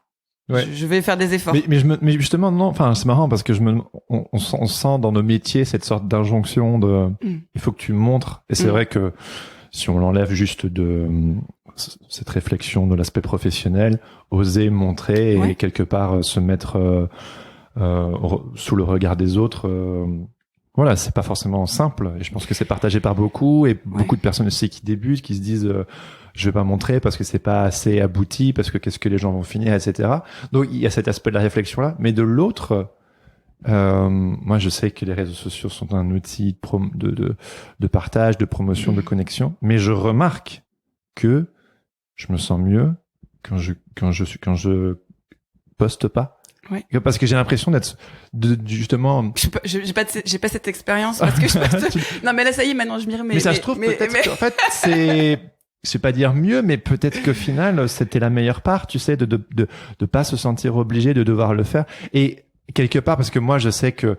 Mais est-ce que ça n'a pas un rapport avec le fait de pas avoir besoin de partager pour travailler? Est-ce que c'est pas ça? Si, parce bien que sûr. Moi je crois que il y a un peu de ça aussi. Enfin, il y a même beaucoup de ça. Oui, et ça, c'est un luxe qui est fantastique, oui. C'est un vrai luxe, absolument. C'est un vrai luxe. Mais c'est parce que je sais que tu es quelqu'un qui aime partager. Oui. Mais humainement, énormément. Ouais. Mais comme moi, le podcast, tu vois, là, on a un vrai échange humain. Ouais. Bah, d'ailleurs, ça m'est bien plus naturel, c'est pas le mot, mais, ça me fait plaisir. Bah oui. Non, mais avant de me dire là, j'avais hâte de venir discuter. Tu sais, c'est quelque chose qui est stimulant, mais au sens tranquille. Bah, je pense que t'es obligé comme ça. Si tu accompagnes des personnes, c'est obligé. Si t'aimes pas les gens et que t'as pas envie de discuter ou du moins d'écouter, mais et je me découvre très auditive. Ouais. Tu vois, sur les sens. On parle beaucoup enfin tu vois, c'est visuel. Et j'ai l'impression, c'est presque limitant à des moments. Oui. Et de ce fait, d'où le projet avec Nadège Guibert, du coup, avec qui je monte ce projet de podcast aussi là, dans Bouge ton zèbre. On aura peut-être deviné, on va parler de la douance, mais bouge ton zèbre, bouge ton cul, c'est la mise en action. Qu'est-ce que c'est que le coaching? C'est une mise en action. Et du client, en fait, c'est le fait d'être concrètement en train de faire au bénéfice d'eux. C'est une mise en abîme de toi aussi quelque part, parce que il me semble, si je raccroche les wagons, c'est que quand tu as été à Bordeaux, la parentalité, la remise en question, le calme, et tu t'es formé à ce moment-là. Oui. Et donc du coup, j'ai eu le temps d'y penser à qu'est-ce que je pouvais faire. C'est vraiment ce temps d'introspection. Mais qu'est-ce que ce temps d'introspection et où tu as bénéficié toi-même aussi d'un coaching? Tu en as déjà dit à droite à gauche quelques-unes, mais qu'est-ce que ça t'a révélé sur toi ou qui a été décisif pour la suite? Tu vois, ne fût-ce que bouge ton zèbre. Ouais, justement en fait que je crois que j'ai toujours eu peur de déranger en allant, tu sais, des fois, je sais pas, j'ai rarement, en fait, été dans des vernissages, j'en parlais, mais comme quelqu'un qui va voir une expo, mais aller vraiment connecter, réseauter, tu vois, le mot réseauter, dégueulasse. J'aime pas ce mot. Pas beaucoup de gens ne l'aiment, relation. J'ai toujours eu peur de déranger, tu sais, en fait, à chaque fois, mes clients on me dit, mais comment tu fais pour avoir des clients aussi, tu sais, des marques qui sont chouettes, enfin moi que j'aime bien. Comment tu fais? Bah je dis ils m'ont appelé. Mais tu sais, ça fait genre ils m'ont appelé, mais c'est juste en fait j'aurais jamais osé les appeler, j'aurais jamais osé les déranger. Enfin moi je suis la plus nullissime en démarchage quoi. C'est vraiment un truc de fou. Par contre, la rencontre, tu vois, vraiment pratiquement, j'ai l'impression tout d'un coup qu'il faut presque une rencontre amicale à des moments. C'est comme si mes clients se choisissaient aussi dans cette relation-là. Alors, il y a la limite professionnelle, c'est pas le souci, ça n'empêche pas, mais il y a une vraie, enfin, il y a une connexion qui parfois touche à l'intime. En tout cas, de mon côté, je pose pas la question. Mais moi, je fonctionne comme ça, au cœur. Et ça t'a été révélé du coup pendant ce temps d'incubation Ouais, en fait, ce qui m'a été c'était surprenant pour toi. Ce qui était surprenant, j'étais en résistance, même en refus. Le moche mot de réactance qui veut dire refus. C'est très laid aussi. Qui dit vraiment, enfin, en fait, je refusais tu sais, j'étais un peu dans, non, mais moi, je le fais pas parce que j'ai pas besoin et tout. Non, mais en fait, j'ai hyper peur, c'est tout, en fait. Et le coaching, ça m'a aidé à dire tout va bien. Tout va bien. Tu n'es pas à l'aise. Tu as peur de déranger, mais c'est ok. T'es ok avec le fait de pas trop aimer déranger, enfin, ou de parler de toi au grand public. Ok, ça va. C'est ok. Est-ce que ça te va à toi-même? Ouais, ça me va. Est-ce que quand même, tu te dis, il y a des moments, ça va, tu pourrais faire des efforts? Ouais, ça, je peux le faire. Quand t'as aimé une pièce chorégraphique et que le chorégraphe est à 2 mètres de toi, que la personne avec qui tu discutes, que tu connais, est un de ses anciens meilleurs amis, et ben que t'aimerais trop aller discuter avec lui, mais que tu t'autorises pas à y aller parce que t'as pas envie de te déranger, c'est un peu bête. Oui. C'est un peu bête et c'est tout moi. Mais c'est fou parce que j'imagine que tu le sais bien évidemment, mais on soupçonne pas ça chez toi. On soupçonne pas parce que dès lors qu'il va y avoir un rapport au travail et peut-être à la potentielle collaboration, je vais me dire, il va croire que je suis pas authentique. Oui. Et donc en fait, tous les projets souvent qui se font, c'est quand en fait je l'ai pas vu venir. C'est un peu genre, hey, c'est organique. C'est organique, ouais, totalement. C'est énergétique. Enfin, on est vraiment sur quelque chose de. Sur le podcast, on parle souvent de jouer le jeu du sans enjeu. En fait, quand t'es dans une certaine intentionnalité, y a un truc pas naturel c'est un petit peu trop intentionnel. L'intentionnalité, c'est une bonne chose. Ouais. Mais si c'est genre, on peut peut-être faire quelque chose ensemble, ça met une gêne. Que quand t'es... Mais ouais, mais le truc, c'est que j'avais peur que j'étais trop excitée de partager, mais c'était super, ça, j'ai adoré, ce truc, etc. Et j'étais là, non, mais je peux pas lui dire parce que de toute façon, il va croire que c'est parce que je travaille avec. Alors que... Pas forcément. Ou peut-être. Ou peut-être, mais peu importe, en fait. Et là, ça m'a permis de prendre conscience de ça. De tout va bien.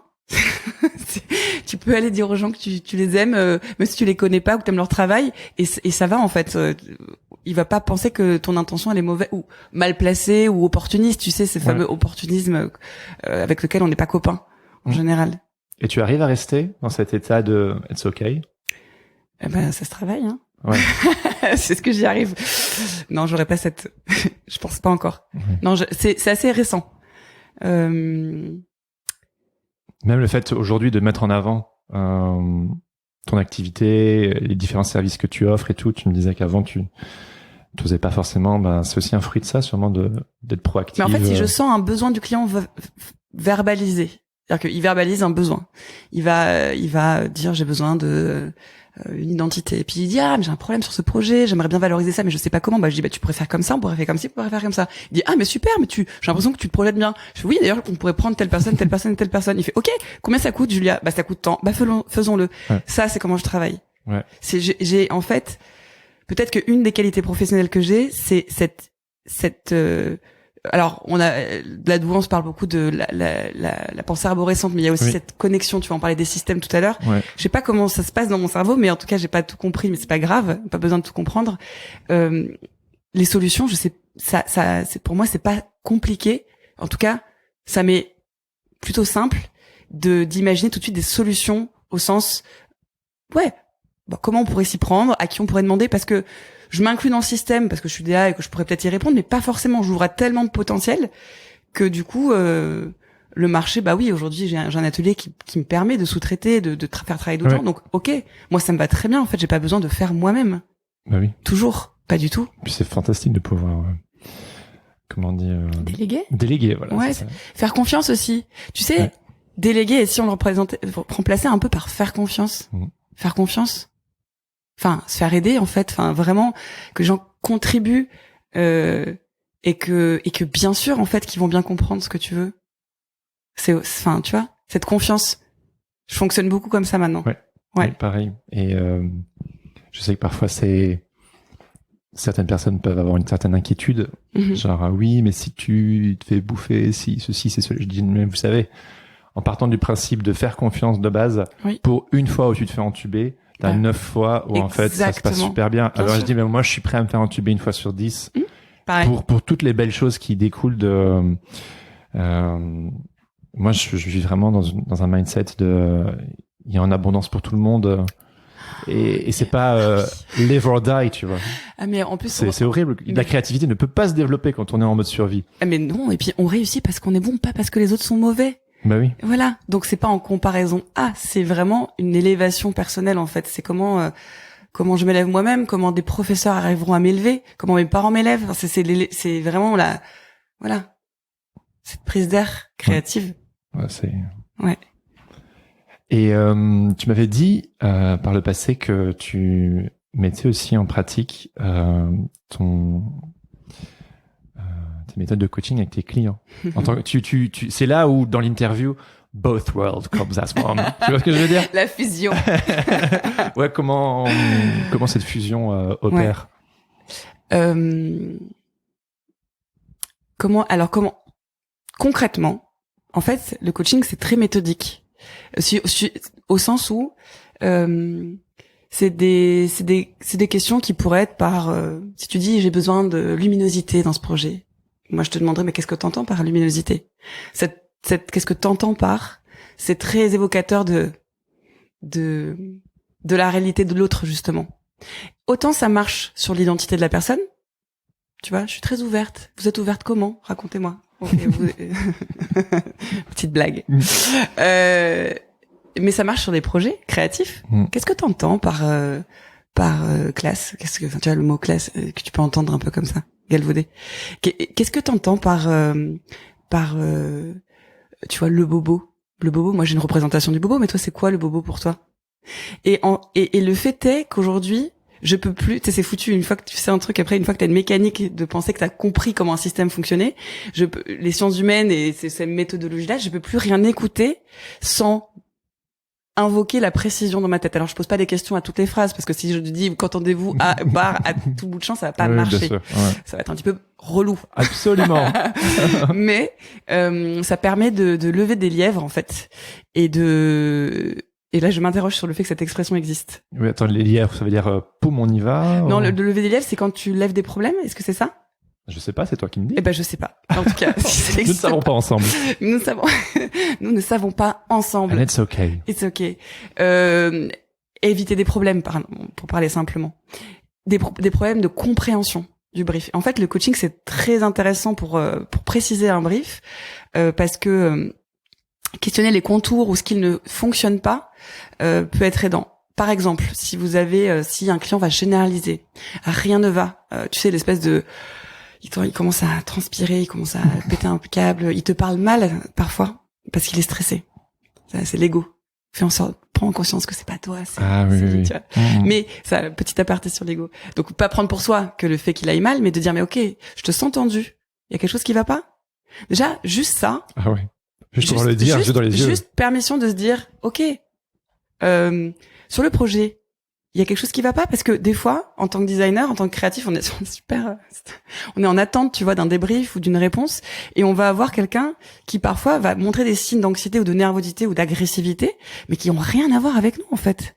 Et rien que ça, l'utiliser dans mon relationnel au client, permet de désamorcer tout un tas de parasitage. Non, écoute, en fait, excuse-moi, non, mais j'arrive, je suis désolée, mon fils, en fait, il a 39, du coup, ils le prennent pas à la crèche, je me tape une semaine de confinement, là, en fait, je suis désolée, rien à voir, en fait, ils ont adoré. Bon, ok, tu vois. Rien que le fait que tu sentes et que tu t'autorises à dire, ça va, qu'est-ce qui se passe? Enfin, je te sens est-ce que tout va bien? Ne pas partir du principe que ça a un rapport déjà avec le projet. Ça, c'est sur l'aspect un peu, justement, des brousaillages, on va dire. Et ensuite, sur la question plus spécifique du projet, et au niveau du débrief, quand les gens sont peut-être approximatifs, etc., on va décortiquer, on va tirer le fil pour comprendre. Ok, donc là, vous trouvez que on est un peu corporate, alors que vous voudriez une image un petit peu plus branchée dans votre projet. Ok, et alors vous en pensez quoi? Vous en pensez quoi, en fait? Moi, j'en pense qu'on va jamais y arriver.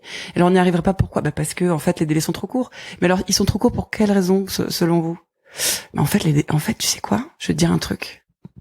En fait, le mec, il a pas écrit les textes. On les aura jamais à temps. Donc, en fait, toi, tu crois que t'as un problème de designer, puis en fait, la nana, elle t'explique que les contenus, de toute façon, le projet, il est complètement fucked up et que ça n'a aucun rapport avec toi. Ouais. Ça, c'est une mécanique, en fait, de questionnement. Et si je te donne là, je viens d'inventer un exemple. Tu vois, je savais pas où j'allais atterrir, mais ça marche. Wouh, c'est bon, ça marche. Ça marche pour te dire que, pars pas du principe que le problème vient du design que t'as fait, ou il peut venir de une mauvaise compréhension du brief, auquel cas c'est facile de dire quand tu précises un propos ça va fonctionner, mais il peut aussi venir de le projet va complètement capoter, mais c'est exogène, ça dépend pas de toi en fait. Ouais. Donc maintenant peut-être que tu aideras ton client à bouger une deadline, à arriver à dire à son boss qu'en fait le prestat qu'il a choisi n'était pas fiable, et peut-être que toi ta contribution elle sera là. Il faut oser, avec beaucoup d'empathie et de méthodologie, remettre en question... questionner. Questionner. Bah ça, c'est parce que... aujourd'hui, ça m'éclaire parce que... c'est clair pour moi. C'est pas ça m'éclaire, mais c'est clair pour moi parce que je l'ai appris. Je l'ai appris, en tout cas, j'ai appris une méthode du coaching professionnel qui est donc l'accompagnement au changement. C'est le terme un peu francisé. Ouais. Au changement, pourquoi? Parce que on est dans une dynamique de mouvement, en fait. Et on va vers quelque chose de futur. On n'est jamais dans la thérapie au sens du passé. On va pouvoir questionner le passé sur des lignes de vie professionnelles dans votre parcours pour identifier des moments de succès, des moments de faille, pour étudier des comportements associés, qu'on peut reproduire ou ne pas reproduire, tout dépend. Ouais. Tout dépend. Mais c'est très dans le futur et dans quelque chose de désiré en fait, de désiré, de voulu. Et nous on va questionner pas forcément pourquoi vous le désirez, mais est-ce que c'est bon pour vous? Est-ce que vous conscientisez que ce vers quoi vous allez, ça a du sens, mais ça va répondre à votre besoin? C'est pour ça que la demande initiale d'un client, c'est pas forcément la demande précisée. Quand on va questionner, tu vois, je donne souvent cet exemple de quelqu'un qui vient en disant j'ai besoin d'argent là, il faut vraiment que ma boîte il faut que je développe financièrement ma boîte. Ok, très bien. Et racontez-moi, vous allez faire quoi avec cet argent? Bah avec cet argent, je peux partir en voyage, par exemple. Partir en voyage. J'y vais plus trop. Ok, en voyage. Et vous partiez souvent en voyage? Enfin, c'est quelque chose que vous avez l'habitude de faire? Bah ouais. Je pars souvent en fait. Je partais souvent avec ma femme. D'accord, votre femme. Et ça va? Non. Bah en fait, j'ai l'impression que ma femme, j'ai l'impression qu'elle m'aime moins parce que j'ai moins d'argent. Et en fait moi, j'ai besoin d'amour. Ah oui, et puis il y a une boucle, oui, bien sûr. Ouais.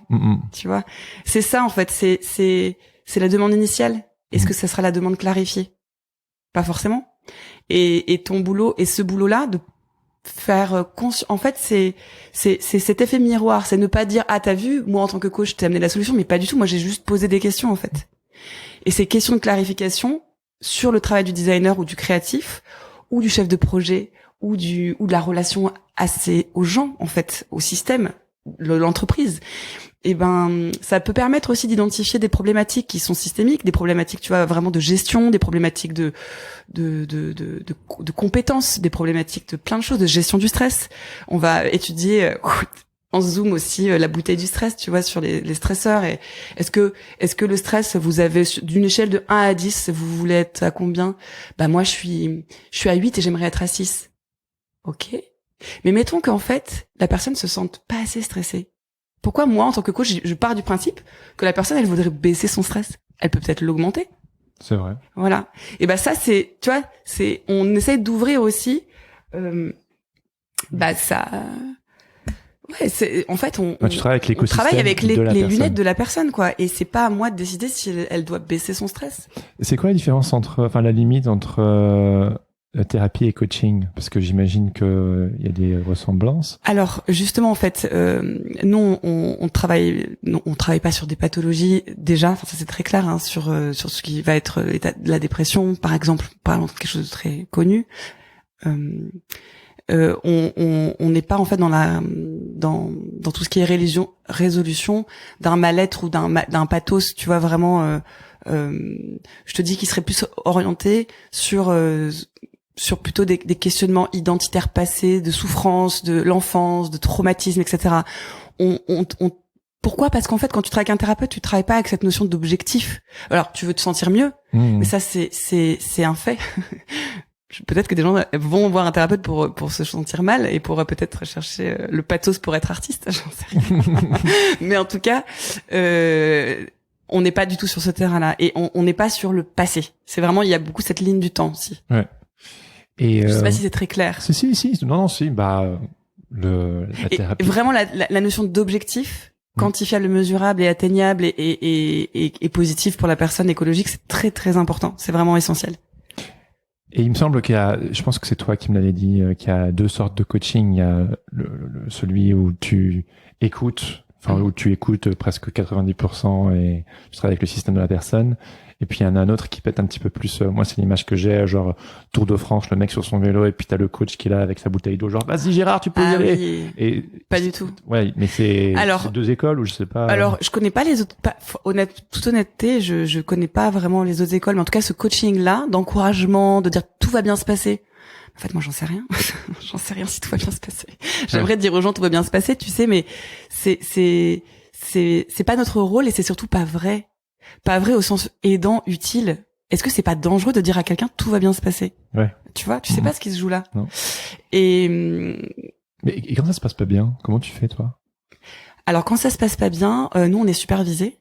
Alors quand ça se passe pas bien, qu'est-ce que t'entends par pas se passer bien? Oui, c'est quoi l'exemple que t'aurais? On va dire quand la personne vient vers toi avec un problème spécifique et que il avait un objectif futur et qu'en réalité, au fur et à mesure du process, en fait, ça va pas dans le bon sens. Enfin, son état s'empire par rapport à la.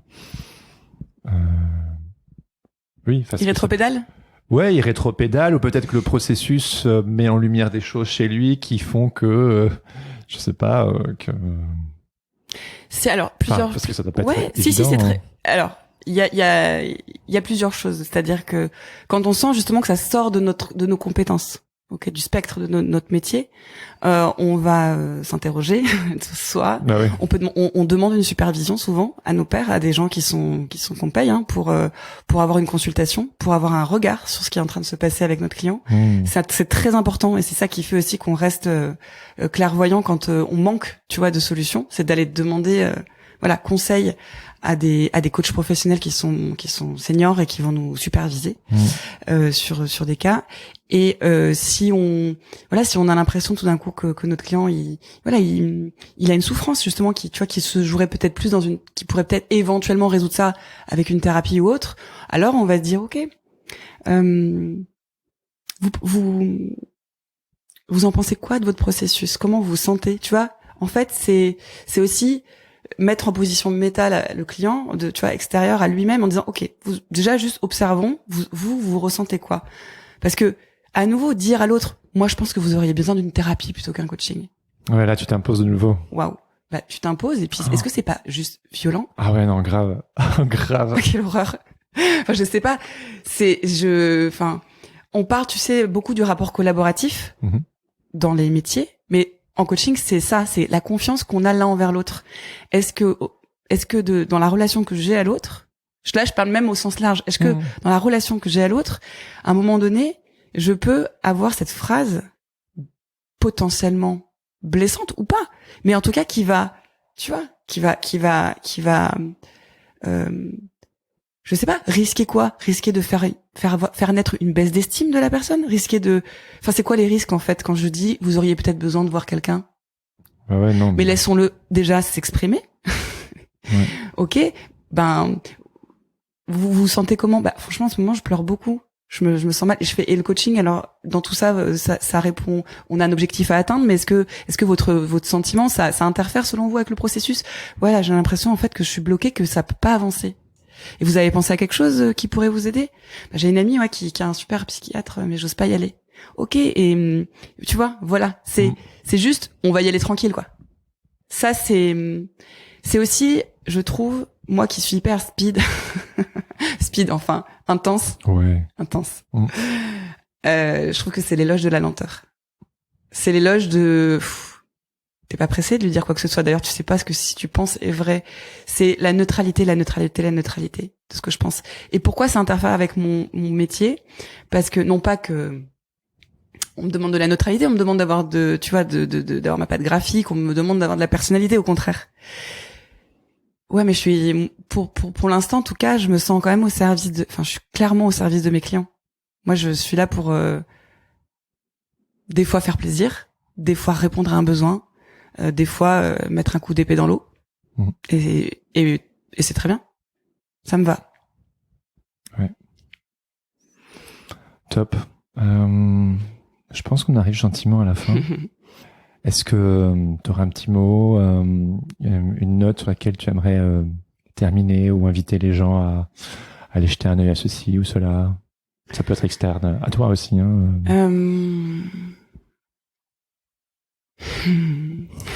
Trop de choses. Moi, tu choisis. Trop de choses. Peut-être un message pour les étudiants. Ouais. Et du coup, oui, j'enseigne aussi. Je l'ai dit, mais c'est plus par rapport, tu vois, à ce qui se passe contextuellement et le fait est que j'ai enseigné en distance et que quand bien même ils ont toute la volonté, tout le plaisir, toute la joie, tout ce qu'il faut, c'est très dur. C'est très dur, tu vois, ces études qu'on a eues pour plein de monde dans des écoles d'art, dans toute cette émulsion, tu vois, cette créativité et j'ai eu la joie de les retrouver en présence quand même récemment aussi. Tu vois, il y a des choses qui ont pu se mettre en place et cette crainte en fait et cette peur qui est assez mondiale sur mais je trouverai pas de stage, mais je trouverai pas de métier, mais ce monde est foutu, etc. Il y a moi ce que j'encourage les étudiants, mais peut-être les gens à faire, c'est vraiment ce pas de côté de dire ok.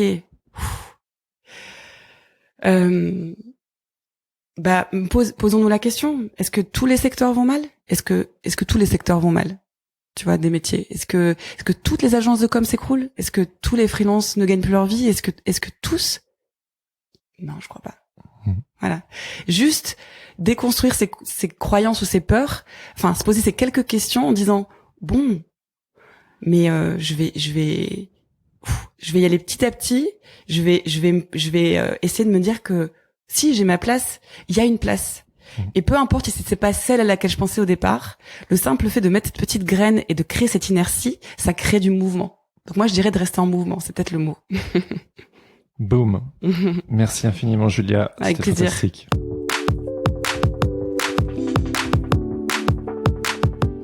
C'était ma discussion avec Julia Bernard. Si après ça, votre cerveau n'est pas en train de carburer à plein gaz, je ne sais pas ce qu'il vous faut. En tout cas, moi, ces discussions m'ont ouvert plein de perspectives nouvelles et j'en suis ressorti revitalisé. Alors encore une fois, merci Julia pour ton temps et ton énergie. Ça m'a grave fait plaisir d'échanger avec toi. Si cet épisode vous a plu, je vous encourage à le dire directement à Julia en visitant son magnifique site internet et en la suivant sur les réseaux sociaux @atelier Julia Bernard. Vous pouvez aussi partager cet épisode avec un ami ou sur vos réseaux sociaux et me laisser quelques étoiles ainsi qu'un commentaire sur Apple Podcast. Ça fait toujours plaisir de vous lire et cela permet à ce podcast de monter dans les charts, dans les classements.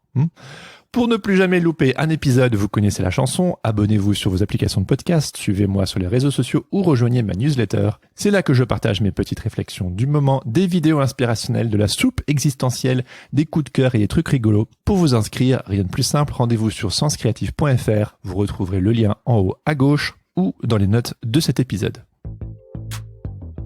Salut, je m'appelle Lucille Gomez, je suis autrice de BD et illustratrice et je fais partie du Patate Club.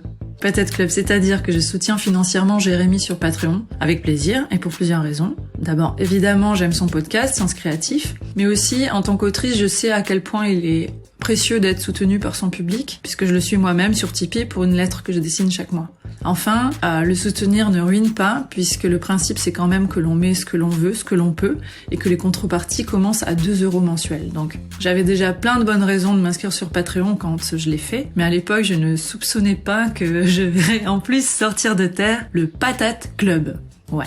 Sens Créatif, c'est un podcast. Ok. En plus, il y a un Discord. Ok. Le Patate Club participe au Discord, ok. Mais le Patate Club a aussi un groupe WhatsApp. Ah, le Patate Club a plein de projets et le Patate Club a des défis de dessin, des apéros, des causeries philosophiques, des blagues, des sujets de bavardage riches et variés. Enfin, c'est rempli de gens créatifs, hyper gentils, motivés. Honnêtement, ça fourmille tellement là-dedans que j'ai pas le temps d'aller vous tout voir. Enfin, c'est pas très grave, car désormais le Patate Club, c'est aussi le Patate Club Podcast, c'est-à-dire un autre podcast bimensuel, animé en duo avec Laurent Bazar, et où il est notamment récapitulé les sujets abordés sur le Discord. Donc, comme j'ai pas souvent le temps d'y aller, là, ça me fait un débrief, et aussi un débrief du dernier épisode diffusé, et les coulisses, en fait, du podcast. Donc, faire de la BD et de l'illustration comme je le fais, honnêtement, ou tout autre métier créatif d'ailleurs, c'est hyper cool, je suis d'accord. Mais parfois, c'est aussi un petit peu solitaire. Alors, faire partie du Patate Club, c'est réconfortant, en fait. Stimulant. Même quand j'y participe pas, ce qui est souvent, ça me plaît quand même de savoir que des gens sont là, avec des préoccupations semblables aux miennes, prêts à me comprendre si je veux, si j'ai besoin, à m'écouter, me motiver, me donner des idées. Bref, comme le dit Jérémy, Sens Créatif, c'est aussi une communauté bienveillante de créatifs qui s'encouragent, s'inspirent et échangent les uns avec les autres. Donc, rejoignez-les si vous le voulez sur Discord, ce qui est une plateforme gratuite et ouverte à tous, ou dans le Patate Club. Vous retrouverez les liens dans les notes de l'épisode. Donc à bientôt peut-être, et puis gardez la patate. Je termine en remerciant mon ami Adrien Guy pour l'habillage sonore de ce podcast. Allez jeter un œil sur ses réseaux sociaux @AdrienGuy_Music ou écouter ses morceaux sur sa page SoundCloud. Sur ce, je vous donne rendez-vous dans 2 semaines pour un nouvel épisode. En attendant, bonne semaine à tous et surtout, restez créatifs. Ciao, ciao. Cette semaine sur le Patate Club Podcast, on discute de choses et d'autres, mais surtout on débriefe de l'épisode de Sens Créatif avec Kylian Talin en compagnie de Thibaut Chavanton, graphiste alsacien, membre éminent du Patate Club sur Patreon et également membre du Cercle des Créateurs, la fameuse communauté initiée par Kylian. Alors, à quoi ça ressemble la vie à l'intérieur du cercle ? Thibaut vous dévoile tout. Et ouais, allez, c'est parti.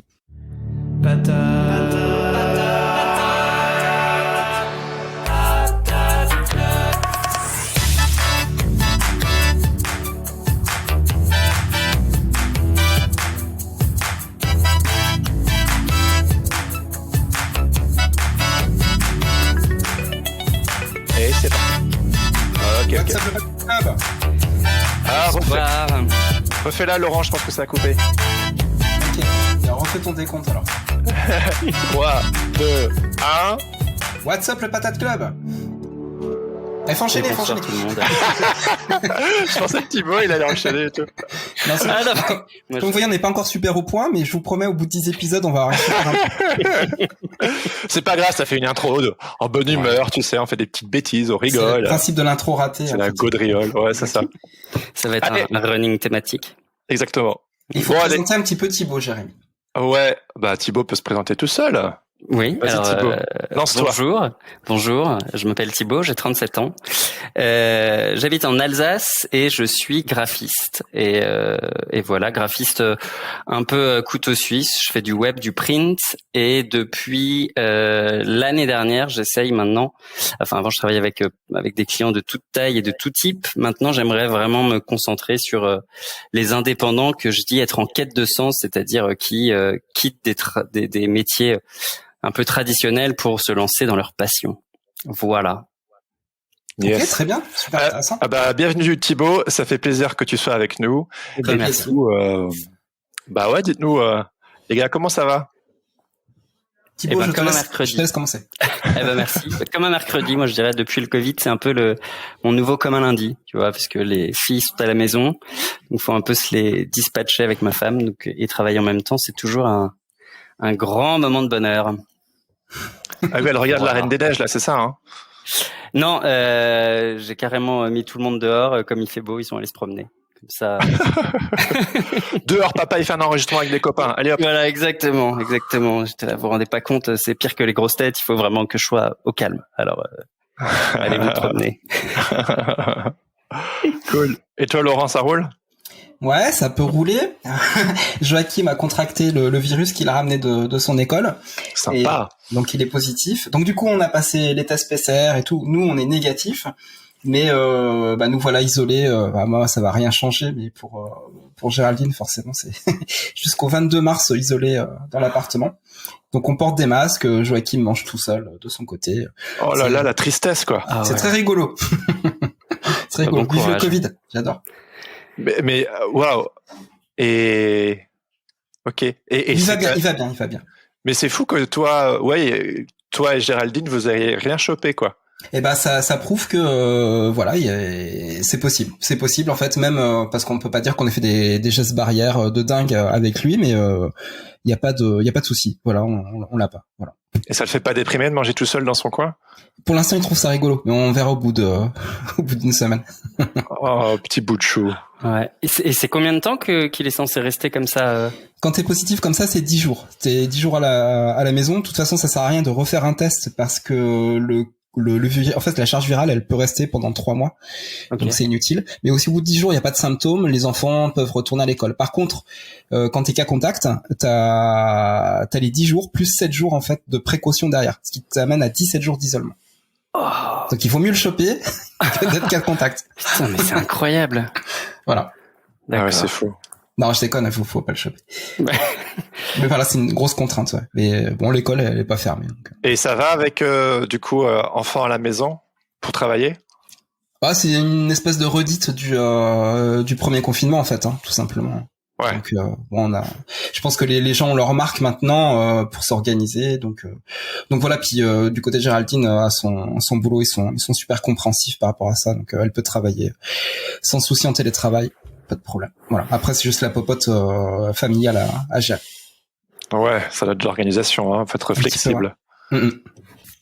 Ah bah, du coup, est-ce que ça vous dit qu'on débriefe l'épisode de Kylian? Eh ben, c'est parti. Allez, rock'n'roll. À vous la régie, hein. Moi, voilà, je le connais. Jingle. L'épisode. C'est moi qui l'ai. Je sais que tu aimes mes petits jingles, Laurent. J'irai pas jusque là, mais ils sont très rigolos. Vas-y, fais-en un et puis tu te lances. Ah, c'est à moi de faire le jingle en plus. Ouais, vas-y. Exploration, inspiration créative et sens créatif avec Kylian Talin et Jérémy Claes. Alors, c'est vraiment une intro pourrie, hein, encore un jingle vraiment je sais pas naze. si c'est mieux que moi, hein, vraiment, en fait. Non, hein, c'est pas mieux, mais j'ai fait avec mon cœur. Ouais. Alors, c'est l'essentiel. Toujours écouter son cœur. Oui, bien sûr. Alors vraiment, je vais démarrer avec un truc que tu vas être scotché, mais moi j'ai adoré ton intro, Jérémy. J'ai dit, mais qu'est-ce que t'as fumé? Mon intro, où je dis que je suis en top forme et compagnie. Ouais. c'est quoi ton secret? Ça m'a bien fait rigoler et du coup, enfin, j'étais déjà dans le ton de l'épisode et je trouve que à partir des toutes premières secondes où tu racontes ça, l'épisode il est sur la même énergie de bout en bout. C'est assez incroyable et il y a quelqu'un qui l'a dit sur le Discord, vous vous êtes bien trouvés. C'est vrai.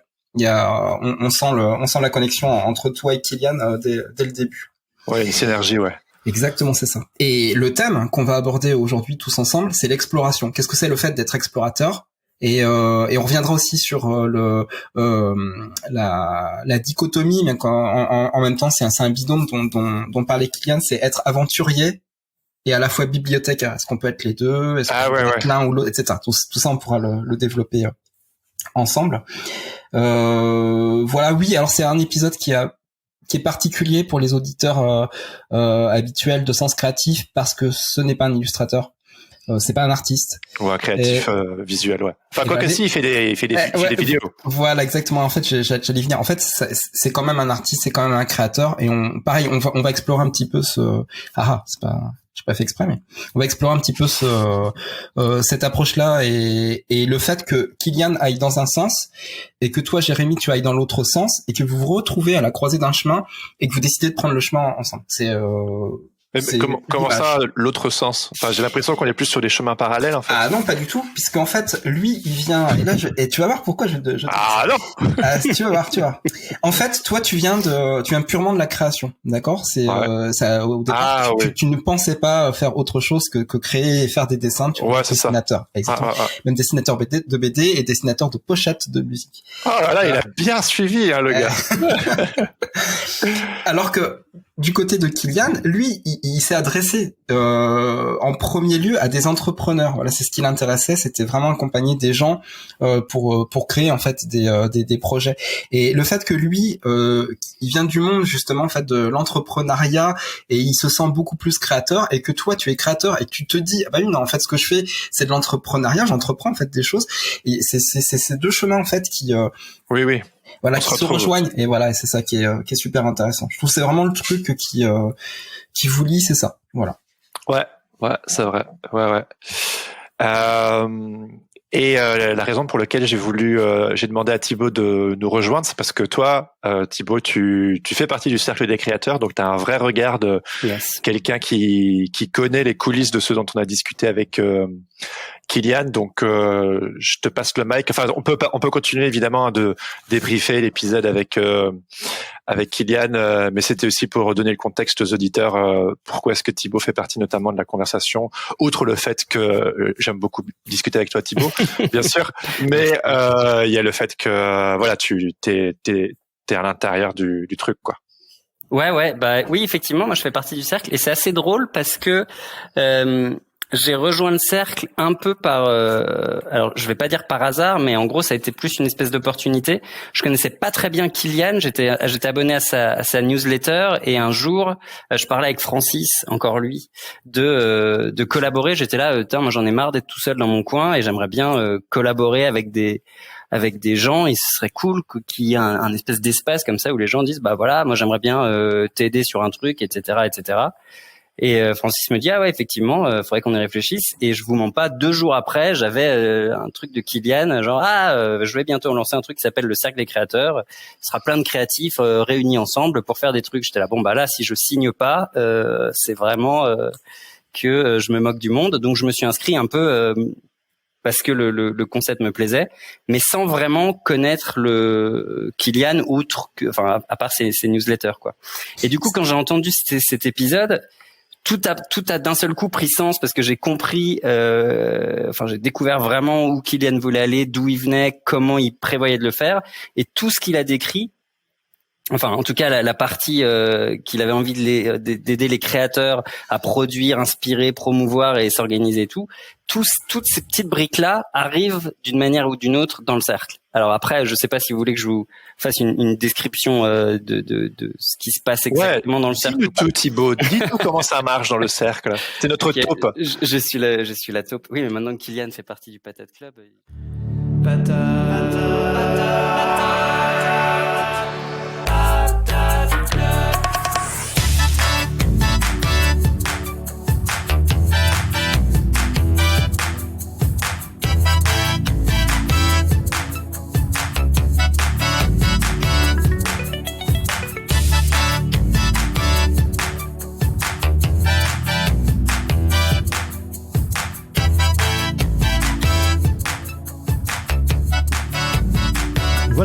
Donc, si ce que vous venez d'entendre vous a plu, rendez-vous sur patreon.com/senscreatifpodcast pour écouter la suite. À bientôt sur le Patate Club. Bye bye.